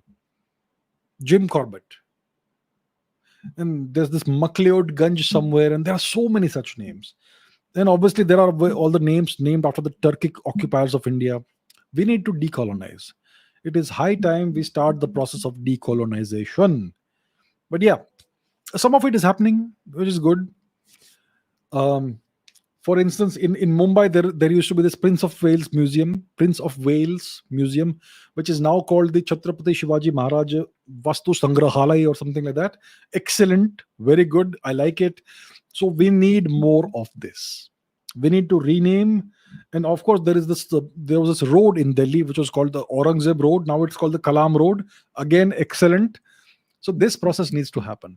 There are so many names that are false, are wrong, and we need to reclaim our history. Yeah. So yeah, it needs to happen. It needs to happen. Pranab says, how can sports influence society according to you? How India lost its own sports and embraced foreign sports? How can India influence through sports? How can sports influence the society? See, let me give you an anecdote. I remember when India won the 2007 2020 World Cup in cricket, it was there was an outpouring of jubilation nationwide. On the streets, you had complete strangers who were embracing and hugging each other. So you know what sports does? Sports unifies, and not sports, but sporting success unifies a nation. Because when the nation succeeds, everybody wants to take part in the success and claim some credit for the success. So when the nation succeeds, everybody wants to be part of that. But when a nation fails in something, the blame game and finger pointing starts. So nothing unifies a nation like success, and nothing divides a nation like failure. So one of the easiest ways of raising the morale of the nation and unifying the nation is to achieve sporting success. And that's something the West understands very well. That's why they invest so much in sports. That's what the Chinese have understood. That's what the Russians, the Soviets has to understand. India has traditionally neglected sports very badly. Now India is starting to become good at sports in certain sports like, say, wrestling, in badminton. The rise of India is beginning now. It's still in the initial phases. So sports can influence society greatly. It can create an entire ecosystem. It can create hundreds of thousands of jobs. Sporting staff, coaches, trainers, sports medicine professionals, ground staff. There's a whole job market that can be created by investing in sport. Yeah. And people who are athletes, when they retire, they can go and become part of the job market and offer coaching and other specialized services to future athletes and emerging athletes and children and all that. So it can provide lots of jobs, but most importantly, sports unifies the nation. Let's say, right now you have the Football World Cup happening. India has not qualified for that. But imagine if India were to qualify for the Football World Cup and maybe reach the quarterfinals or semifinals. It would unify the nation like anything. Because you will have footballers in the team, in the 20-member team, that are from all parts of India. Lots of footballers from the Northeast, because the Northeast is very good in football, Manipur and other places, and Kerala as well, and Bengal. So there are certain states that are really good at it, but other states are also represented. So you'll have sports people from the entire nation, and they will all be doing well together. Imagine how well it will unify the nation whenever the team does well. So sports can be a great unifier. It can also provide lakhs of jobs. So yeah, that's the importance of sports, and it's a crying shame that the Indian government has for decades neglected sports and allowed sporting associations and federations to become deeply corrupted. I'm not going to name any particular organization, but yeah, we know what happens. Yeah, there are different sports, some major sports, some not so major sports, but they all have their associations and federations, and many of them have been alleged to be deeply corrupt. And and who suffers as a result? It's the athletes that suffer, and it's a nation that suffers. So yeah, that's how it is. And obviously, we have our own sports like kabaddi, like kho and various martial arts and all, which have all been lost because of the foreign occupation of India in the past 1,000 years. Some of the sports still exist, like kabaddi. Kabaddi can become a worldwide phenomenon if we invest in it properly. And various other nations also play kabaddi. Obviously, all the nations in the Indian subcontinent, including Iran, play kabaddi well. I think Iran are the defending Asian Games champions in male as well as female kabaddi. And they beat India in the finals in both these disciplines, which was unfortunate. Anyway, so the Iranians play well, kabaddi well. The Sri Lankans also played, the Bangladeshis, the Pakistanis, Afghans, I'm not sure, but maybe they do also. Yeah. So it's a subcontinental sport. India and Persia are the main powers, but yeah, we had our own sports, and we have lost some of those. We should revive them, and we should invest in them. It's great. and it keeps society fit and healthy. So that's an added bonus and benefit. All right. Karthik says, your thoughts on Alex Pereira knocking out Israel Adesanya. So he's talking about MMA, mixed martial arts, the UFC, the Ultimate Fighting Championship, in which weight class was it? I don't remember. Light heavyweight, perhaps. So you had the Brazilian Alex Pereira, who knocked out Israel Adesanya, who's from Nigeria, if I'm not mistaken. And Adesanya was the defending champion, and he was almost unbeatable. And this guy from Brazil, who is an indigenous Brazilian, not a transplant from Europe. So Alex Pereira belongs to one of the Brazilian indigenous tribes, and he is a very good fighter. He's a kickboxer. Adesanya is more like a MMA fighter, but Alex Pereira is a kickboxer. So he came into this fight. It was a 5-round title match, and in the last round, he knocked out Israel Adesanya. It was a stoppage. And yeah, it was great. It was great to watch. I was supporting Alex Pereira, and I'm glad he won. So yeah, I don't know how many of you watch it, but I am a fan of martial arts. I watch UFC, I watch MMA, I watch Bellator if it's available, and so on. So yeah, it's good fun to watch. Saurabh says, do you play chess? What's your rating and what's your favorite opening? I do not play chess anymore. I used to play chess as a kid and as a teenager. And the last serious chess game I played was more than 20 years ago. So I no longer play chess. And the reason is that chess is extremely time consuming. I used to be good at chess, but it is incredibly time consuming. A single chess game can take 2-3 hours, and I don't have that kind of time. So that's why I quit chess. I don't know if I had any rating. I never played at an elite level.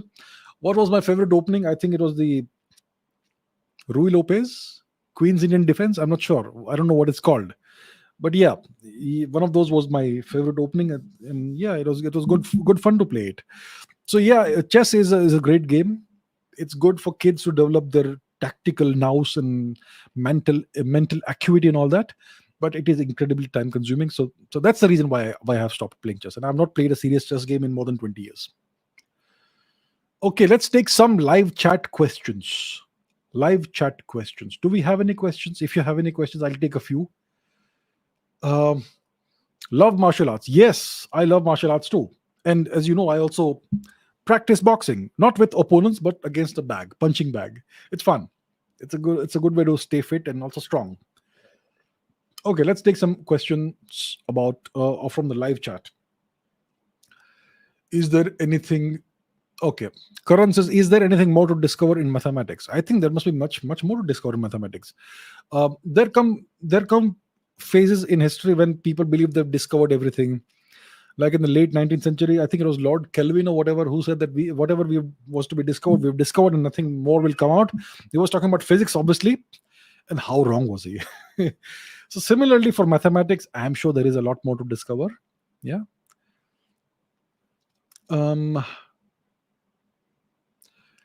How did Lalitaditya Muktapida die? I'm not sure. No idea. So much of what we know about Lalitaditya Muktapida comes from the Raja Tarangini of Kalhana, who was a historian from Kashmir. And not sure if it mentions the manner in which Lalitaditya died. So yeah, maybe I will look into it and find out. But as far as I know, there is no information. As far as I know. Your view on FIFA World Cup by Qatar. Well, we know that this World Cup was awarded to Qatar as a reward for services rendered.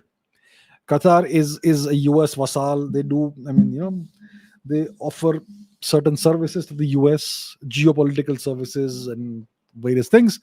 And in recognition of these services as a reward for obedient service, they have been given this World Cup.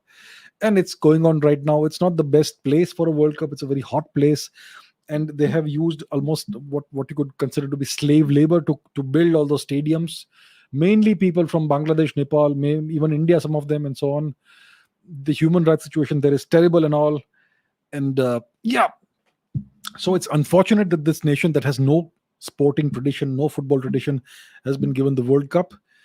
And I'm sure there are many more better deserving candidates, but that's how it happens. That's how it goes. There is one nation that rules the world. It's the sole superpower, and they control most of the organizations, whether it is geopolitical organizations or sporting organizations, and that's why they can get these things done. And yeah, that's how it is.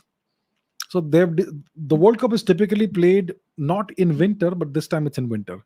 And I think the English Premier League had to be rescheduled because the World Cup is being played in the winter, autumn or whatever. So yeah, that's my views about this. Andrei says, how to be strong. I expect you mean physically. If you want to be physically strong, lift weights, lift heavy weights. And if you have never lifted weights before, don't start with heavy weights. Start with light weights. But if you want to be strong, you have to progressively lift heavier and heavier weights. And once you start lifting respectable weights, like for instance, if you can deadlift 100 kilos, then you are at a respectable level. Yeah, and you can consider yourself to be strong. So to be strong, you have to lift weights and you have to lift heavy weights. But if you're a beginner, don't lift heavy weights. You will get injured. Start with light weights. But yeah, it's great fun. Lifting weights is great fun. So that's how you get strong physically. Mentally, it's a whole different story. All right. Mr. Gigachar of India says, why do Western historians ignore India? Well, why do you ignore someone? Because you're jealous. Because see, the truth is that for the past 3-4 centuries, they have been portraying the West as the fountainhead of civilization and the epitome of everything good and civilized in the world. And they know that the most ancient civilization and the most advanced civilization has always been India. And if they start not ignoring India, then their lies will be exposed. And that's why they ignore India. It's very simple. That's how it is. Which language does the Sinhal language belong to? Well, if you ask any modern linguist, they will say that it belongs to the Indo-Aryan language family, which means that it's not a southern Indian language. It's actually a language that has originated in northern India. That's what they would say. And if you listen to people speaking Sinhalese, it sounds kind of like the Marathi language, kind of little bit to some extent, and so on. It also does sound like Tamil to some extent. So yeah, it's kind of like that. But it is classified as an Indo-Aryan language. Of course, this entire classification system of Indian languages needs to be revisited ab initio. This entire fakery of the Dravidian language family, I mean, come on. So yeah, we need to revisit Indian linguistics ab initio. All right. I think we are at the end of today's session, more than 2 hours as always. So thank you very much once again for your viewership, and thank you very much to all of you. We have crossed 5 lakh subscribers on this channel. It's all thanks to you. I am extremely very grateful to all of you for your support, for your viewership, and we will continue this. The channel is still in its infancy. I'm still figuring out what I want to do with the channel. So thank you to all of you. I'm incredibly, deeply, profoundly grateful. And we will continue this next week with next weekend's live streams. Until then, take care, all of you. And I will see you very soon. Take care. Thank you. Bye.